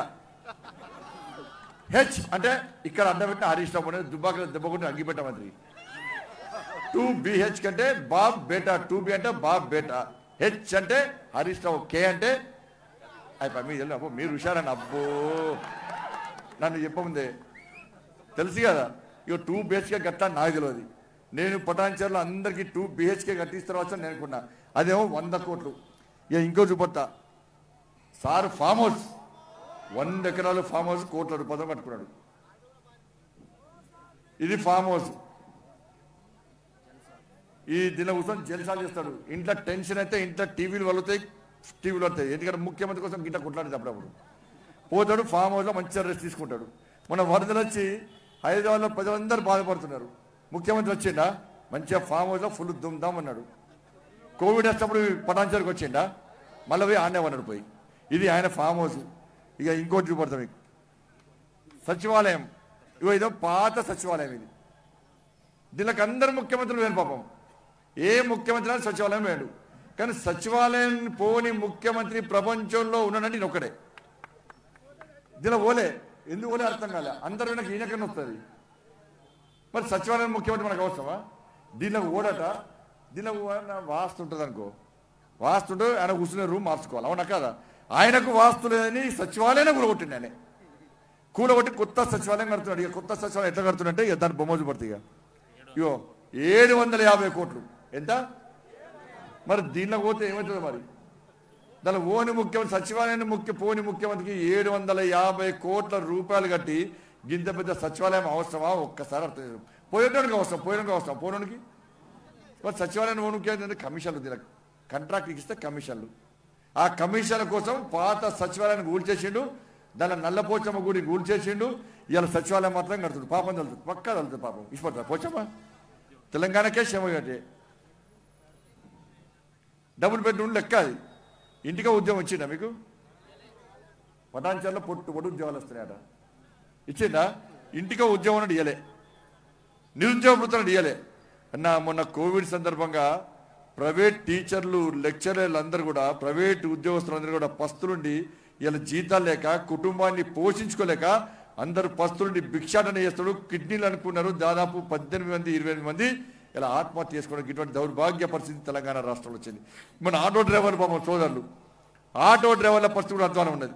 ఇవాళ మేనిఫెస్టో ఇచ్చిన ఇవాళ ఆటో డ్రైవర్లు కనీసము వాళ్ళు ఉపాధి లేక కోవిడ్ సందర్భంగా ఇబ్బంది పడేయాలా, కుటుంబాన్ని పోషించుకోలేక ఇబ్బంది పడుతున్న తరుణాన్ని గుర్తిస్తే వాళ్ళ భారతీయ జనతా పార్టీ వాళ్ళ మేనిఫెస్టో పెట్టింది. 7,000 రూపాయలు వాళ్ళ ఇన్సూరెన్స్ కోసం కానీ, వాళ్ళ లైఫ్ ట్యాక్స్ కోసం కానీ, వాళ్ళ రిపేర్ కోసం 7,000 రూపాయలు ప్రతి సంవత్సరం ఇవ్వడానికి అలా భారతీయ జనతా పార్టీ జిహెచ్ఎంసీ ఎన్నికల్లో గెలిచిన తర్వాత ఎట్టి పనుల వాళ్ళకి ఇస్తామని చెప్పి అలా ప్రామిస్ చేసినాం, మేనిఫెస్టోలో పెట్టాం. ఇలా క్యాబ్ డ్రైవర్స్ ఉన్నారు. క్యాబ్ డ్రైవర్స్ కు కమిషన్ లేదు పాపం. వాళ్ళు కిరాయి ఏదో కమిషన్ ఇస్తే కమిషన్ బతికే కుటుంబాల వాళ్ళు. కనీసం కోవిడ్ వల్ల ఇబ్బంది పడి ఇప్పుడు క్యాబ్స్ నడవక ఆ యాజమాన్య కమిషన్లు ఇవ్వక వాళ్ళు ఇబ్బంది పడితే వాళ్ళకు కూడా దయనీయమైన పరిస్థితి. పక్క వాళ్ళని కూడా ఆదుకుంటారు. తప్పకుండా వాళ్ళకు కూడా ఆదుకొని వాళ్ళు కూడా న్యాయం చేయడానికి భారతీయ జనతా పార్టీ జిహెచ్ఎంసీ ఎన్నికల్లో గెలిచిన తర్వాత ఎట్టి పట్ల ఆదుకుంటామని చెప్పి కూడా ఈరోజు మేనిఫెస్టో అని చెప్పడం జరిగింది. దాంతోపాటు ఇలా భాగ్యనగర్ ప్రజలు ఇలా టీఆర్ఎస్ పార్టీ మేనిఫెస్టోలో అయిపోయింది. పాపం కేసీఆర్ సార్ పోయినసారి మళ్ళీ పెట్టిండు, మర్చిపోయింది పాపం. ఫోటోలు మార్చలే, లోపల మాత్రం అన్ని మార్చుకున్నాడు. ఇలా సిగ్గుండాల టీఆర్ఎస్ పార్టీకి, రాష్ట్ర ముఖ్యమంత్రికి. ఇలా మేనిఫెస్టో మేము గుర్తిస్తాం. ఇవాళ దీన్ని వచ్చే ఎన్నికలలో కూడా ప్రతి గడప గడపకు మా పార్టీ అభ్యర్థులు ఈ మేనిఫెస్టోని తిరిగి అమ్మా చూడండి పోయినసారి హామీ ఇచ్చినాం, ఈ హామీని నిలబెట్టుకున్నామని చెప్పి గడప గడపకు తీర్చే ధైర్యం ఇలా భారతీయ జనతా పార్టీకి ఉంది. ఎందుకు ఉంది అంటే చేయాలని ఆలోచన ఉన్నది, అమలు చేయాలని తపన ఉన్నది, సేవ చేసేటువంటి దృక్పథం ఉంది. కాబట్టి ఇలా మేనిఫెస్టోను భారతీయ జనతా పార్టీ ఒక భగవద్గీతగా భావిస్తుంది. ఇలా మీ సమస్యలు పరిష్కరిస్తుంది. వాళ్ళ ఎల్ఆర్ఎస్ పేరుతో ఇవాళ మీ అందరి ఎల్ఆర్ఎస్ పేరుతో రాష్ట్ర ముఖ్యమంత్రి వేధిస్తున్నాడు. కష్టపడి కూలి పని చేసి లోన్లు తీసుకొని రుణాలు తీసుకొని అప్పో సప్పో చేసి ఇలా కష్టపడి జాగ్రత్త కొనుక్కుంటే దసరాను దీపావళి సందర్భంగా ముగ్గు పోసుకొని ఇల్లు కట్టుకుందామంటే ఈ రాష్ట్ర ముఖ్యమంత్రి ఇల్లు ఇయ్యడు, జాగలు ఇయ్యడు. ఇలా కష్టపడి జాగలు కొనుక్కుంటే ఎల్ఆర్ఎస్ పేరుతో ఇలా ఆ నడ్డి విరిసే విధంగా వడ్డీ వేసి పండు పోసే దౌర్భాగ్య ముఖ్యమంత్రి రాష్ట్ర ముఖ్యమంత్రి. ఎల్ఆర్ఎస్ పోవాలలేదా? ఎల్ఆర్ఎస్ పోవాలంటే ఏ పార్టీ పోవాలి? మరి టిఆర్ఎస్ పోవాలంటే ఏ పార్టీ రావాలి? ఎల్ఆర్ఎస్ పోవాలంటే టిఆర్ఎస్ పోవాలి, టిఆర్ఎస్ పోవాలంటే బీజేపీ రావాలి. ఒక్కటి గుర్తుంచుకోండి, పటాన్చెరువులు గుర్తుంచుకోవాలి. ఇవాళ మీరు టిఆర్ఎస్ పార్టీ కనుక ఓటేస్తే ఈ రాష్ట్ర ముఖ్యమంత్రి ఏం చేస్తారంటే ఎల్ఆర్ఎస్ పెట్టినా కూడా పటాన్చెరువులు ఓట్లు వేసారు కాబట్టి నమ్మిర్రు కాబట్టి ఎల్ఆర్ఎస్కే ఓట్లు వేసినప్పుడు మళ్ళీ ముఖ్యమంత్రి ఏం చేస్తారు, ఎట్లా నమ్మిర్రు గారు అని చెప్పి బీఆర్ఎస్ పట్టుకొస్తారు. ఇక బీఆర్ఎస్ అంటే జాగల మీద పన్నేసిండు, ఇప్పుడు ఇంటి మీద పన్నేస్తాడు. బట్టి గజాలు అడుగులు కొలిసి ఇక బీఆర్ఎస్ బిడ్డ ఎల్ఆర్ఎస్ కట్టిరు కదా, ఇప్పుడు బీఆర్ఎస్ కట్టుర్రి అంటాడు. కడతారా? ఇలా మేమేం చేస్తామంటే 125 గజాల లోపు ఇంటికి ఎట్టి బస్సులో పర్మిషన్ వద్దు, ప్రతి ఇంటికి నల్లా ఫ్రీగా ఇస్తాము, నీళ్లు ఫ్రీగా ఇస్తాము అని చెప్పి మేము ఇలా మేనిఫెస్టోలో పెట్టాం. ఒప్పుకుంటారా? ఒప్పుకోరా? టీఆర్ఎస్ పార్టీలు నమ్ముతారా? ఏ నమ్మదు దొంగలు. ఇవన్నీ కూడా మేము ఏదో అబద్ధాలు చెప్పి నమ్మించే ప్రయత్నం చేస్తలేము, వాస్తవాలను మీకు వివరించే ప్రయత్నం చేస్తాం. దయచేసి మీరందరూ గుర్తుంచుకోండి. దాంతోపాటు మహిళల కోసం ఇలా మేనిఫెస్టో ఇవాళ రిలీజ్ చేసిన వాటి మీ విషయాలు చెప్పి మళ్ళీ స్పీచ్ ఇస్తా. ఓపిక ఉంది అందరికైతే.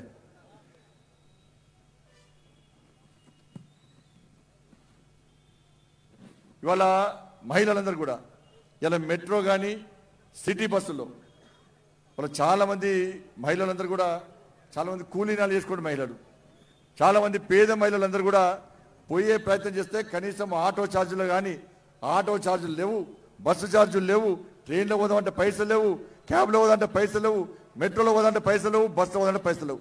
కాబట్టి మహిళలందరూ కూడా ఈ మెట్రోలో బస్సులో పోవడానికి ఉచితంగా ఇలా బస్ పాస్ ఇవ్వడానికి ఇలా భారతీయ జనతా పార్టీ వాళ్ళ మేనిఫెస్టోలో ఇవ్వడం జరిగింది. దాంతోపాటు విద్యార్థులందరూ కూడా చదువుకునే విద్యార్థులు ఇలా కోవిడ్ వల్ల విద్యార్థులందరూ కూడా ఇంట్లో ఉండి చదువుకుంటున్నారు. వాళ్ళకి ట్యాబులు కానీ వాళ్ళ ఉచిత వైఫై కానీ ఇలా భారతీయ జనతా పార్టీ ప్రతి ఇంటికి ఇవ్వడానికి ఇలా భారతీయ జనతా పార్టీ సిద్ధంగా ఉంది. దాంతో పాటు ఇష్టమైనట్టు ఫీజు వసూలు చేస్తున్నారు. ఇలా యాజమాన్యాలకు ఇబ్బంది కాకుండా వాళ్ళ ఆ భారం కూడా పేద విద్యార్థుల మీద పడకుండా ఇలా ప్రైవేట్ ఫీజులను నియంత్రించే బాధ్యత ఇలా భారతీయ జనతా పార్టీ మీద తీసుకుంటూ ఉంటుంది. ఇవన్నీ హామీలు ఇస్తాం మేము. ఈ హామీలు ఎందుకు ఇస్తామంటే హామీలు నెరవేరుస్తాం కాబట్టి ఇలా హామీలు ఇస్తున్నాం. ఇలా ముఖ్యమంత్రి మాత్రం చూస్తున్నారు హోర్డింగ్స్ అన్ని చూస్తున్నారు. లింగడు ఇద్దరి ఫోటోలే, అయ్యా కొడుకుల ఫోటోలు పెట్టారు. ఇలా వాళ్ళ ఫోటో కూడా కొట్టారు. అది కూడా విషయం చెప్తా. హోర్డింగ్ల మీద ఆధారపడి దాదాపు 100 కుటుంబాలు ఆధారపడ్డాయి. వాళ్ళని పిలిచిండు, ఒక జీవో ఇచ్చేసాడు, బిడ్డ హోర్డింగ్లు పెట్టద్దు, హోర్డింగ్లు పెడితే మీ మీద యాక్షన్ తీసుకుంటామని చెప్పి బలవంతంగా వాళ్ళ హోర్డింగ్లు కూర్చుకొని అలా మొత్తం భాగ్యనగర్ మొత్తం తండ్రి కొడుకుల ఫోటోలు పెట్టి అలా హోర్డింగ్ సిగ్గుండాలి టీఆర్ఎస్ పార్టీ మంత్రులకు. ఏ శాఖ మంత్రి ఆ శాఖ ఫోటో పెట్టుకోవాలి, అవునా కాదా? లేకపోతే డమ్మిగానే పేరు. అసలు మంత్రుల పరిస్థితి ఎట్లుందన్న? ఒక మంత్రి ఏమో తాగుబోతు మంత్రి, ఇంకో మంత్రం వాగుబోతు మంత్రి, ఇంకో మంత్రమో తిరుగుబోతు మంత్రి, ఇంకిద్దరు మంత్రులు మొత్తానికి బూతు మంత్రులు. ఇలా ఫోటోలు పెడతాడు ముఖ్యమంత్రి కొడుకు ఫోటోలు పెడతాడు. వీళ్ళవి ఎవరి ఫోటో అంటే కొడుకు మీద ఫోటో, తండ్రి ఫోటో, ఇద్దరు ఫోటోలు పెడుతున్నారు. కొంచెమన్నా సిగ్గుండాలా లేదా? అరే అడిగే దమ్ము ఉండాలి. మన ప్రజలు గెలిపించారు, ప్రజలు ప్రశ్నించారు, అధికారం వాళ్ళకి ఇచ్చినప్పుడు మీరు కూడా ముఖ్యమంత్రి ప్రశ్నించాల్సిన అవసరం ఉంది, ఉండాలి లేదా? ఇవాళ ఏ శాఖ మంత్రి ఆ శాఖ మంత్రి ఫోటో కూడా పెట్టండి, దౌర్భాగ్య పరిస్థితి అది. కాబట్టి ఒక్కసారి ఆలోచించాలి. ఇవాళ వాస్తవ విషయాలు ఆలోచిస్తే ఇలా కేంద్రం యొక్క నిధులు తప్ప ఇవాళ ఈ రాష్ట్రానికి ఒక్క పైసా కూడా ఈ రాష్ట్రం ముఖ్యమంత్రి ఇస్తాడు. సంక్షేమ పథకాలన్నీ మనయే, ప్రతి పైసా మనదే. నీళ్ల పైసలు మనయే, రోడ్ల పైసలు మనయే, లైట్ల పైసలు మనయే, చెట్ల పైసలు మనయే, కమ్యూనిటీ హాల్ల పైసలు మనయే, చివరకు శ్మశాన వాటిక పైసలు మనయే, బియ్యం పైసలు కూడా మనయే, టాయిలెట్ల పైసలు మనయే. అన్ని పైసలు మనైనప్పుడు కూడా ఇలా రాష్ట్ర ముఖ్యమంత్రి పేర్లు చెప్పి పేర్లు మార్చి ఫోటోలు మార్చి వాళ్ళ పథకాలుగా చిత్రీకరించే ప్రయత్నం చేయడం నిజంగా ఇంతకంటే సిగ్గుచేయడం. నేను సవాల్ చేస్తున్నా, దుబ్బాకలు కూడా ఇక్కడ కూడా సవాల్ చేస్తున్నా. రాష్ట్ర ముఖ్యమంత్రి కేంద్ర ప్రభుత్వం వాటా లేని సంక్షేమ పథకాలన్నీ ఈ రాష్ట్రంలో అమలు చేస్తున్నావో వెంటనే చర్చకు రా, శ్వేతపత్రం విడుదల చేయంటే ఇలా తోక ముడిచి పారిపోయిన ముఖ్యమంత్రి, ఈ రాష్ట్ర ముఖ్యమంత్రి. కేంద్ర ప్రభుత్వం నిధులు తప్ప ఈ రాష్ట్రానికి ఎన్ని నిధులు కేటాయించావో చెప్పమంటే ఇలా ముఖ్యమంత్రి తోక ముడిచి పారిపోయి ఇవాళ ఎక్కడ కూడా సమాధానం చెప్పకుండా ఇలా ప్రజలను కూడా అయోమయం సృష్టించే ప్రయత్నం చేస్తాడు. ఇవన్నీ మాట్లాడితే ఇలా ముఖ్యమంత్రి సమాధానం చెప్పలేక ఇలా పక్కబడి ఎంఏం పార్టీ నేర్చుకున్నాడు. వాడిని నేర్చుకొని వానికి మేయర్ పదవి ఇస్తాడా? ఒప్పుకుంటామా? ఒక్కసారి కళ్ళు మూసుకొని ఆలోచించుకున్న హైదరాబాద్లో మేయర్ ఎంఏం పార్టీ అయితే ఏమవుతాడో ఒక్కసారి ఆలోచించుకోండి. మొన్ననే మాట్లాడినోడు రాష్ట్ర ముఖ్యమంత్రి పాత బస్తీకి వస్తే కూడా ఓవైసీ అనుమతి తీసుకోనట, వాళ్ళకు ముఖ్యమంత్రి ఓవైసీ అట. ఈ తెలంగాణలో ఈ భాగ్యనగరం జిహెచ్ఎంసీ ఎన్నికల్లో ఎంఏఎం పార్టీ మేయర్ అభ్యర్థి అయితే, మేయర్ అభ్యర్థిగా ఎంఏఎం పార్టీ అభ్యర్థి గెలిస్తే ఇవాళ ఈ రాష్ట్రానికి 2 ముఖ్యమంత్రులు కాబోతున్నారు. ఈ రాష్ట్రంలో 2 జెండాలు ఎగరబోతున్నాయి. దానికి భాగ్యనగర్ ప్రజలు సిద్ధమా? ఒక్కసారి ఆలోచించాల్సిన అవసరం ఉంది. అలా ఇవాళ కేవలం టీఆర్ఎస్ పార్టీ కానీ, కాంగ్రెస్ పార్టీ కానీ, గతంలో టీడీపీ పార్టీ కానీ కేవలం ఎంఏం పార్టీకి వద్దసు వాళ్ళకి వాళ్ళ మైనార్టీ సంతుష్టీకరణ విధానం అవలంబిస్తే అలా 12% ఓట్ల కోసం కక్కుతుబడి మెజార్టీ ప్రజలైన హిందువుల మనోభావం కించపరుస్తూ అలా హిందూ సమాజాన్ని చురుగడ చేస్తే వాళ్ళ తప్పు అని భారతీయ జనతా పార్టీ ప్రశ్నిస్తే ఇలా భారతీయ జనతా పార్టీని మత తత్వ పార్టీగా, ఇలా భారతీయ జనతా పార్టీ నాయకులను మత తత్వ నాయకులుగా చిత్రీకరించే దౌర్భాగ్య పరిస్థితి తెలంగాణ రాష్ట్రంలో ఉంది. ఇదే ముఖ్యమంత్రి నేనే హిందును, నేనే నిజమైన హిందును, నేనే యాగాలు చేస్తా, నేనే పూజలు చేస్తా అని చెప్పే ముఖ్యమంత్రి వాళ్ళ 12 నిమిషాలు 15 నిమిషాలు సమయం ఇస్తే హిందువులను నరికి చంపుతున్న పార్టీ ఎంఏం పార్టీ, హిందూ దేవులను అవమానపరిచే పార్టీ ఎంఏం పార్టీ, హిందువుల మనోభావం కించపరిచే పార్టీ ఎంఏం పార్టీ, హిందువుల ఆరాధ్య దైవమైన గోమాతను వధించే పార్టీ ఎంఏం పార్టీ, వాళ్ళ హిందువుల పండుగలను కించపరిచే పార్టీ ఎంఏం పార్టీ, ఉగ్రవాదుల శవయాత్ర నిర్వహించే పార్టీ ఎంఏం పార్టీ, ఉగ్రవాదుల సంతాప సభ నిర్వహించే పార్టీ ఎంఏం పార్టీ, తెలంగాణ రాష్ట్ర ఏర్పాటును వ్యతిరేకించిన పార్టీ ఎంఏం పార్టీ, తెలంగాణ రాష్ట్ర ఉద్యమంలో ఏనాడు పాల్గొన్న పార్టీ ఎంఏం పార్టీ. అలాంటి పార్టీతో చట్ట పట్టాలు వేసుకొని వల్ల ముఖ్యమంత్రి జల్సాలు చేస్తూ నేనే నిజమైన హిందూ అంటాడు. నీ కొడుకును ముఖ్యమంత్రి చేయడానికి, నీ ముఖ్యమంత్రి పీఠం కాపాడుకోవడం కోసం నువ్వు స్వార్థం కోసం యాగాలు చేస్తే నేను నిజమైన హిందూగా హిందూ సమాజం గుర్తించిన విషయాన్ని ఈ రాష్ట్ర ముఖ్యమంత్రి గుర్తుంచుకోవాలి. హిందూ సమాజానికి ఆపద వస్తే, హిందూ ధర్మానికి కష్టాలు వస్తే, హిందూ దేవులను కించపరిచే నేనున్నానే వచ్చేవాడిని మాత్రమే హిందూ సమాజం హిందువుగా గుర్తిస్తారప్ప. ఇలా నిన్ను హిందువుగా గుర్తించిన విషయాన్ని గుర్తుంచుకోవాలి రాష్ట్ర ముఖ్యమంత్రి. ఇలా వరదలకు పైసలు ఇచ్చిండ 10,000 రూపాయలు ఇచ్చిండా? ఇలా వరదలకు 10,000 అక్కడక్కడిచ్చి 5,000 రూపాయలు ఇచ్చాడు. కేసీఆర్ సార్ 10,000 రూపాయలు సరిపోవు, పైసలు వాళ్ళకు నష్టాన్ని అంచనా వేయి వాళ్ళని కాపాడే ప్రయత్నం చేయంటే ఇలా భారతీయ జనతా పార్టీకి భయపడి అక్కడక్కడ మాత్రమే 10,000 రూపాయలు ఇచ్చాడు. ఇవాళ ఇచ్చే చేతగాక ఇవాళ నా పేరు మీద దొంగ సంతకం పెట్టి నా సంతకాన్ని ఫోర్జరీ చేసి అలా 10,000 రూపాయలు ఆపాడు. నా సంతకం ఫోర్జరీ చేసింది ఎవరన్నా? నా సంతకం ఫోర్జరీ చేసి 10,000 రూపాయలు పేదోళ్ళకి ఇవ్వకుండా ఆపింది ఎవరు? నా లెటర్ యాడ్ దొంగతనంగా ముద్రించింది ఎవరు? మరి పాస్పోర్ట్ల బ్రోకర్ తీసుకొచ్చి ముఖ్యమంత్రి చేస్తే గిట్నే ఉంటుంది. నేను అడుగుతున్నా, ఒక్క విషయం చెప్పాలి. మీరు పటాన్చెరు నుంచి పోతుంటాం మనం, పొంగ రాత్రి 9 అయితే 10 అయితే మందు దాటం దొరకబడతారు బండి నడిపేటోళ్ళను. దాన్ని ఏమంటారు? డ్రంక్ అండ్ డ్రైవ్ అంతేనా? దాన్ని పెడితే ఊఫ్ అని ఊదమంటారు. ఊతే ఏమవుతుంది? తీసుకపోయి ఏం చేస్తారు? మనని కొంచెం 2 పెగ్గులు ఎక్కువ చంపితే గట్టి జైలు పంపుతారు. మరి రోడ్డు మీద వాహనాన్ని మందు దాగి వాహనం నడిపితే నేరమైనప్పుడు మరి రాష్ట్రాన్ని మందు దాగి నడిపితే నేరమా కాదా? మరి ఎందుకు చర్యలు తీసుకోవాలని లేదా? అటువంటి ముఖ్యమంత్రి మనకు అవసరమా? అవసరం లేదు కదా. రే 10,000 రూపాయల కోసం నా దొంగ సంతకం పెట్టిన కేసీఆర్ రా నేను అమ్మవారి గుడి దగ్గర ప్రమాణం చేస్తా, భాగ్యలక్ష్మి దేవాలయం దగ్గర ప్రమాణం చేస్తా రా అంటే ఇలా ముఖ్యమంత్రి రాలే, తోక ముడిచి పారిపోయింది. ఇలా పారిపోయి తిరిగి ఇలా గ్రామాన డివిజన్ తిరిగి ఇలా భారతీయ జనతా పార్టీ 10,000 రూపాయలను ఆపిందని చెప్పి తప్పుడు ప్రచారం చేస్తున్నాడు. ఇలా పాకిస్తాన్ కట ఇండియా కట నేను భాగ్యలక్ష్మి దేవాలయానికి పోయి కుట్టాలు పెడుతున్నాడ. అంటే పాకిస్తాన్లో ఉందా భాగ్యలక్ష్మి దేవాలయం? అక్కడ నూనె అందరు పాకిస్తాన్ వల్ల ఒక్కసారి ఆలోచించాల్సిన అవసరం ఉంది. ఆ ప్రాంత ప్రజలు విజ్ఞప్తి చేస్తున్నా, ఇలా మీకోసం భారతీయ జనతా పార్టీ పోరాటం చేస్తున్నది. కానీ టీఆర్ఎస్ పార్టీ ఎంఐఎం పార్టీ మీ ఓట్ల కోసం మాత్రమే కొట్టాడుతుంది, మీ ఓట్ల కోసం ఓట్లను మాత్రమే ఉపయోగించుకుంటుంది. ఒక్కసారి ఆలోచించాలి. భారతీయ జనతా పార్టీ ఏ వర్గానికి వ్యతిరేకం కాదు, ఏ మతానికి వ్యతిరేకం కాదు. కానీ హిందూ ధర్మానికి ఆపద తీసుకొచ్చే ప్రయత్నం చేస్తే, హిందూ సమాజాన్ని హేళన చేసే ప్రయత్నం చేస్తే, హిందూ సమాజాన్ని చీల్చే ప్రయత్నం చేస్తే ఎట్టి ఫస్ట్ అడ్డుకొని తింటాం. బరాబర్ భారతీయ జనతా పార్టీ హిందువుల పార్టీ, హిందూ ధర్మం కోసం పనిచేసే పార్టీ భారతీయ జనతా పార్టీ, హిందూ సమాజం కోసం పనిచేసే పార్టీ భారతీయ జనతా పార్టీ. 12% ఓట్ల కోసం కక్కుతుబడి వాళ్లకు కొమ్ము కాసే పార్టీలు మాత్రం వారు తెలంగాణ రాష్ట్రంలో సెక్యులర్ వాదిగా చరమవుతున్నారు. 80% హిందువుల కోసం భారతీయ జనతా పార్టీ ప్రయత్నం చేస్తే, కష్టపడి పనిచేస్తే భారతీయ జనతా పార్టీ మాత్రం మతతత్వ పార్టీగా చిత్రీకరిస్తున్నారు. ఒప్పుకుంటారా దీన్ని? ఒప్పుకోవాలలేదని. అందుకే రాష్ట్ర ముఖ్యమంత్రికి కరీంనగర్లో గుణపాఠం చెప్పారు. హిందుగాళ్ళు బొందుగాలంటే తీసుకుపోయి బొందబెట్టిన విషయాన్ని రాష్ట్ర ముఖ్యమంత్రి మర్చిపోయినట్టున్నాడు. అందుకే కారు సారు ఇక రారు వస్తాడయ్యా. జిహెచ్ఎంసీ ఎన్నికల్లో 100 సీట్లకు పైగా భారతీయ జనతా పార్టీ గెలుస్తున్నది. గెలిపిస్తారు కదా.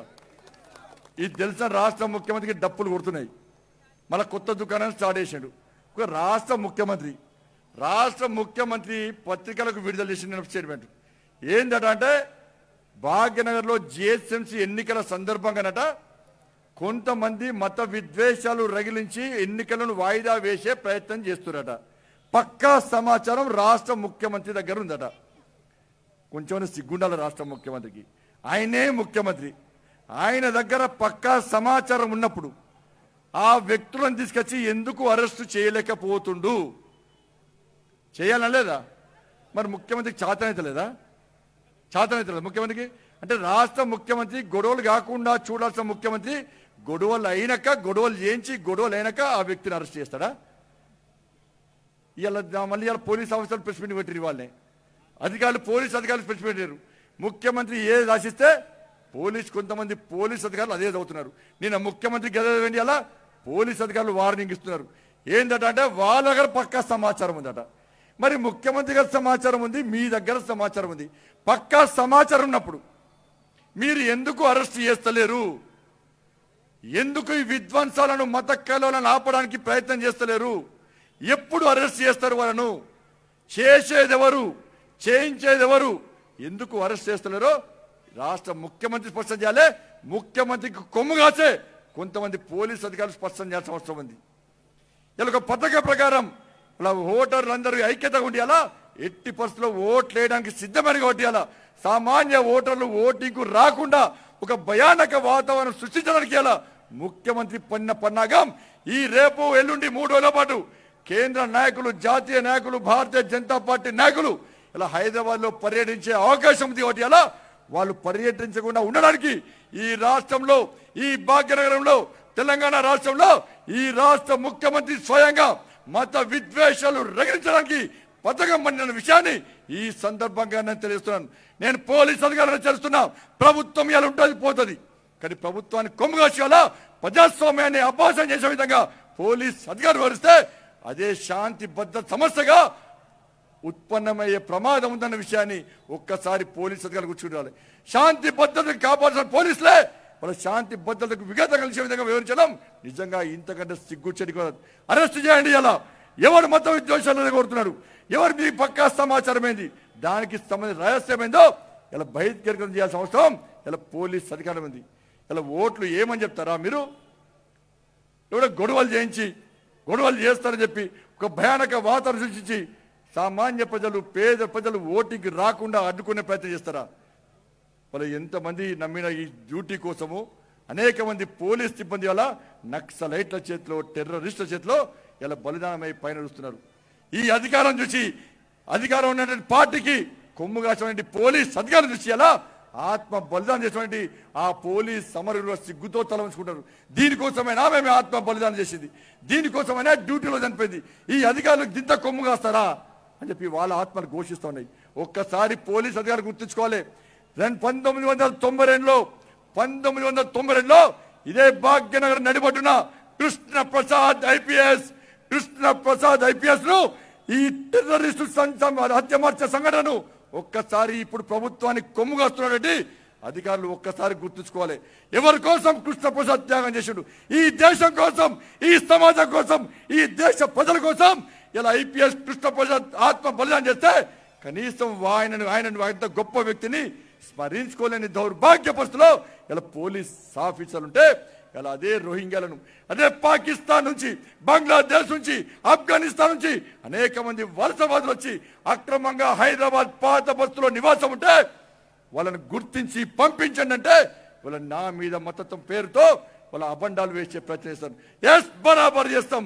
మీరు ఈ రాష్ట్ర ప్రభుత్వం అక్రమంగా వలసకొచ్చినటువంటి పాకిస్తాన్ తో పాటు ఆఫ్ఘనిస్తాన్, బంగ్లాదేశ్, దాంతో పాటు రోహింగ్యాలను ఈ భాగ్యనగర్ నుంచి పంపించకుంటే పక్కా భాగ్యనగర్ లో భారతీయ జనతా పార్టీ గెలిచిన తర్వాత తప్పకుండా సర్జికల్ స్ట్రైక్ చేస్తాం, చేసి తింటాం. ఇదే తప్పైతే నా పోలీస్ అధికారులు అరెస్ట్ చేసే దమ్ముంటే నన్ను అరెస్ట్ చేయని వాళ్ళ కొంచెం మన సిగ్గుండాలి. పోలీస్ అధికారులు చంపిన వ్యక్తులే వాళ్ళే. ఇలా రోహింగ్యాలు లేరని మొన్నన్నాడు. ఓవైసీ గారు వచ్చి రోహింగ్యాలు చూపెట్టన్నాడు. ఇవాళ రాష్ట్ర డీజీపీ చెప్పిండు. ఏం చెప్పిండు? ఇప్పటికే రోహింగ్యాలను ఉద్దేశంలో దాదాపు 60 కేసులు బుక్ చేస్తామన్నాడు. అంటే రోహింగ్యాలు ఉన్నట్టు అల్లేనట్ట. మీ హోమ్ మినిస్టరే, ఈ రాష్ట్ర హోమ్ మినిస్టరే ఇవాళ హైదరాబాద్ లో 108 షెల్టర్లు రోహింగ్యాల కోసం ప్రారంభం చేసిన విషయాన్ని ఈ రాష్ట్ర ముఖ్యమంత్రి పోలీస్ అధికారులు మర్చిపోయినట్టున్నారు. ఇంత సిగ్గుచేటన్నా. రోహింగ్యాల ఓట్లతోని, పాకిస్తాన్లో ఓట్లతోని, బంగ్లాదేశ్లో ఓట్లతోని, ఆఫ్ఘనిస్తాన్లో ఓట్లతోని, పిఎఫ్ఐ లుచ్చానా కొడుకుల ఓట్లతోని ఇలా గెలిచే ప్రయత్నం చేయడం ఇంత సిగ్గుచేటో ఒక్కసారి ఆలోచించాల్సి ఉంది. దీన్ని అడ్డుకోవాలా లేదా?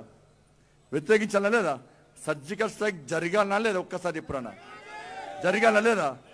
ఒక్కసారి గట్టి చెప్తే కేసీఆర్కి నా మైకు చెప్పి సర్జికల్ స్ట్రైక్ చేయాలనా లేదా? చేయాలా లేదా?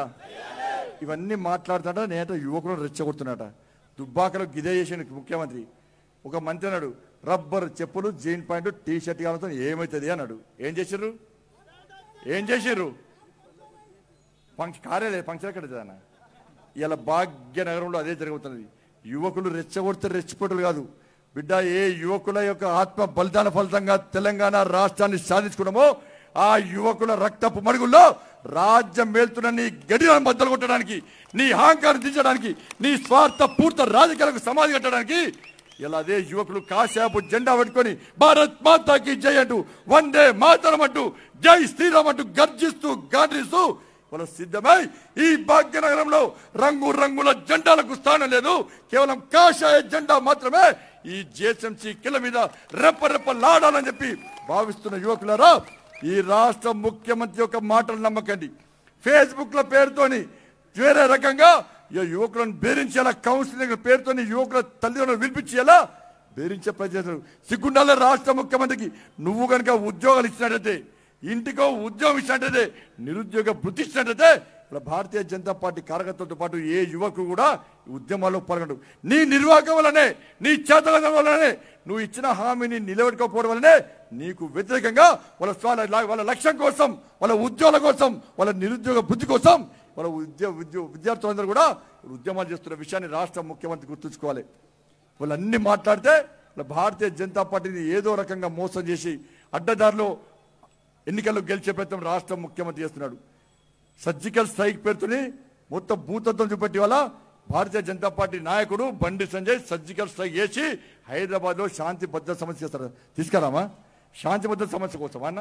అంటే ఇండియా పాకిస్తాన్ మ్యాచ్ అవుతుందా? మరి ఇండియా గెలవద్దు, పాకిస్తాన్ గెలవాలి అన్న సంగతి చెప్పాను లేదా? గట్టి చెప్తలేదు, చెప్పాను లేదా? ఇంకా చెప్పాను లేదా? ఇండియా గెలిస్తే పాకిస్తాన్ కు సపోర్ట్ గా నల్ల జెండాలతో తిరగడం సంగతి చెప్పాను లేదా? సర్జికల్ స్ట్రైక్ చేయాలా లేదా? నేను గదే చెప్తున్నా. రాష్ట్ర ముఖ్యమంత్రి తప్పంటాడు. ఇవన్నీ చెప్పినాక నేను పోటీగాడు వచ్చాడు. ఏమన్నాడు? పివి నరసింహరావు ఘాటు కూలొడతాడట, ఎన్టీఆర్ ఘాటు కూలొట్టుకుంటావా? ఏం చెప్పినా, ఏది చెప్పానో చెప్పినా నా ఒక్కసారి ఆలోచించాలి. బీహార్లో ఎన్నికలు జరిగినాయి. బీహార్లో ఎన్నికలు జరిగితే ఎంఏ పార్టీ 5 గెలిచిండు. ఎన్ని గెలిచిండు? 5 గెలిచిండు. 5 దేనికోసం గెలిచినా? ఓవైసీ పోయి బీహార్లో పోయి కేంద్రంలో నా ప్రభుత్వం ఉంది నిధులు తీసుకొస్తానడా?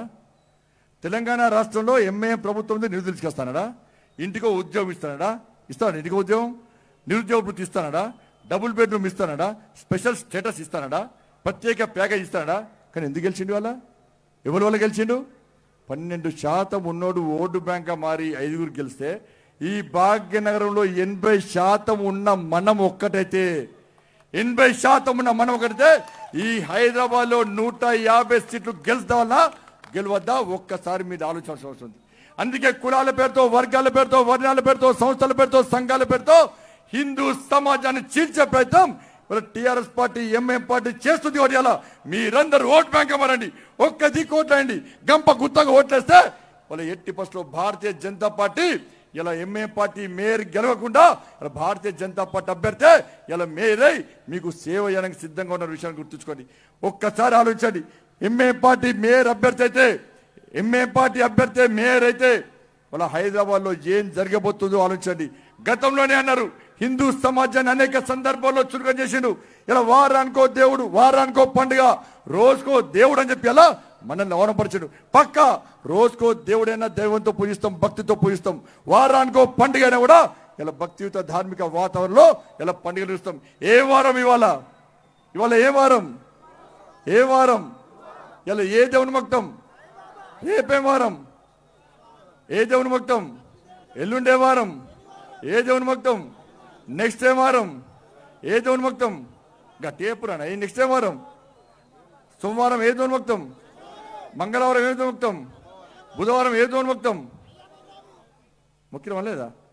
రోజుకో దేవుడైనా భక్తం. వానికి ఏం వస్తుంది? ఏడా వస్తుంది వానికి? మొన్న ఏం పండుగ చేసుకున్నాం? అంతకుముందు ఏం పండుగ చేసుకున్నాం? ఇప్పుడు నెక్స్ట్ ఏ పండుగ చేసుకుంటున్నాం? నెక్స్ట్ ఏ పండుగ చేసుకుంటాం మళ్ళా? మరి వారానికో పండుగ చేసుకుంటలేమా? మరి వానికి ఏం వస్తుందన్నా? రోజుకో దేవుడైనా, వారానికో పండుగైనా భక్తియుత ధార్మిక వాతావరణంలో పండుగలను నిర్వహించుకునే ధర్మమే హిందూ ధర్మం. సర్వే జన సుఖినో భవంతు అని చెప్పి లోక కళ్యాణార్థం కాంక్షించే ధర్మమే హిందూ ధర్మం. ప్రతి దానిలో దైవాన్ని తలచి కొలిచి పూజించే ధర్మమే నా హిందూ ధర్మం. భూమిని భూమాత అంటాం, నీటిని గోదావరి మాత అంటాం, అగ్నిని అగ్నిదేవత అంటాం, వాయుని గాలిది వాయుదేవత అంటాం, కుక్క గరుస్తుంది మల్లన్న అంటాం, కోతి గరుస్తుంది ఆంజనేయ స్వామి అంటాం, ఆవు గరుస్తుంది అలా గోమాత అంటాం, పాము కాటేస్తుంది అలా నాగదేవత అంటాం. ప్రతి దానిలో దైవాన్ని తలచి కొలిచి పూజించే ధర్మమే నా హిందూ ధర్మం. ఆ హిందూ ధర్మంలో పుట్టడమే మా అదృష్టంగా భావిస్తాం.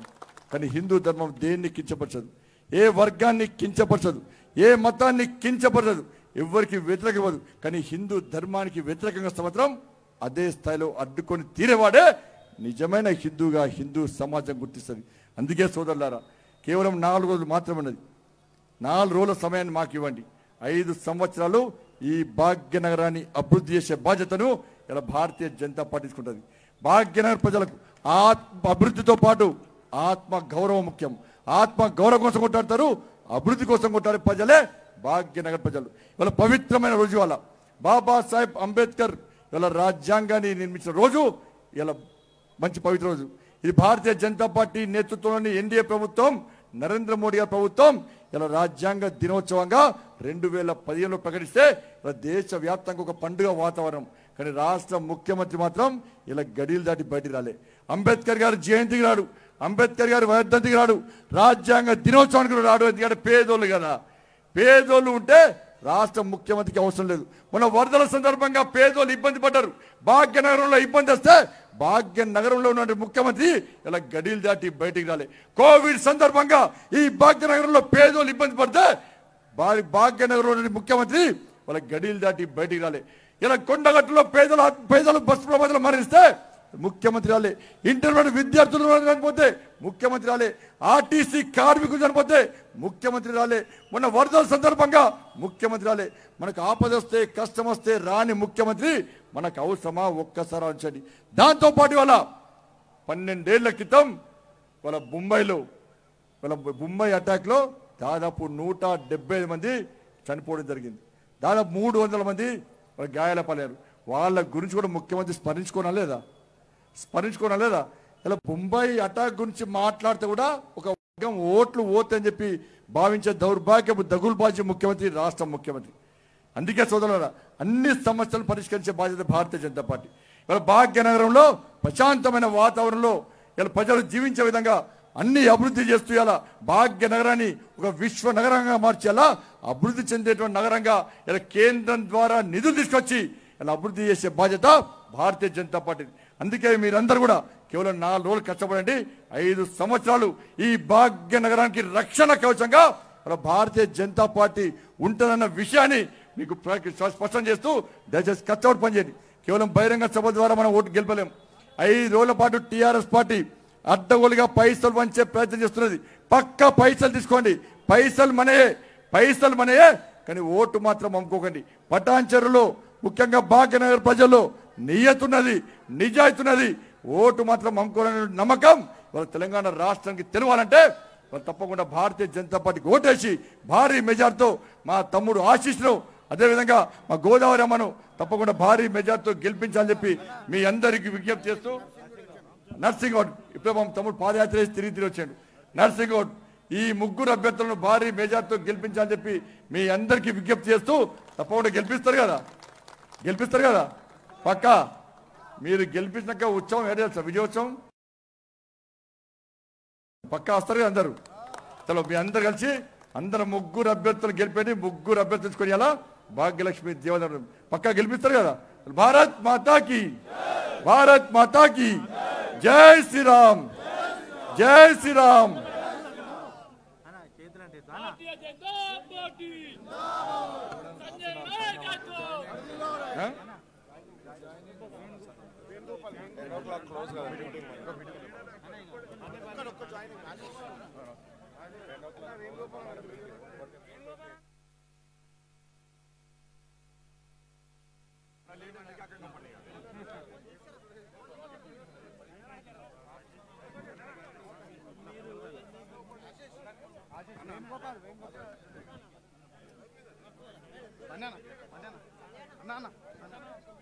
అన్న ఒక దండ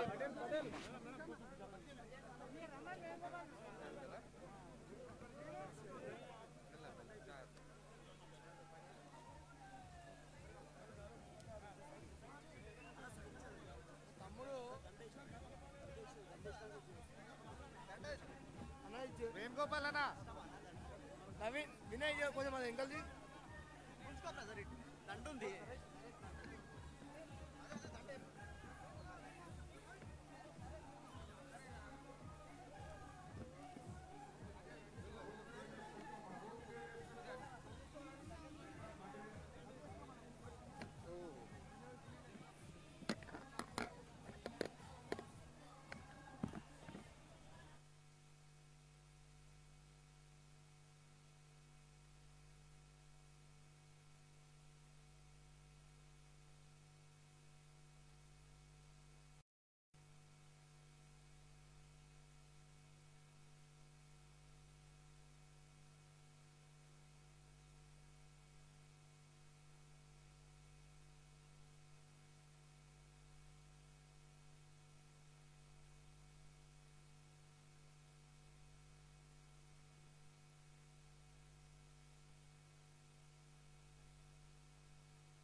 ధన్యవాదాలండి. ఈ కార్యక్రమానికి ఇచ్చేసినటువంటి అశేష జనాభాకి, మహిళలకు, పురుషులందరికీ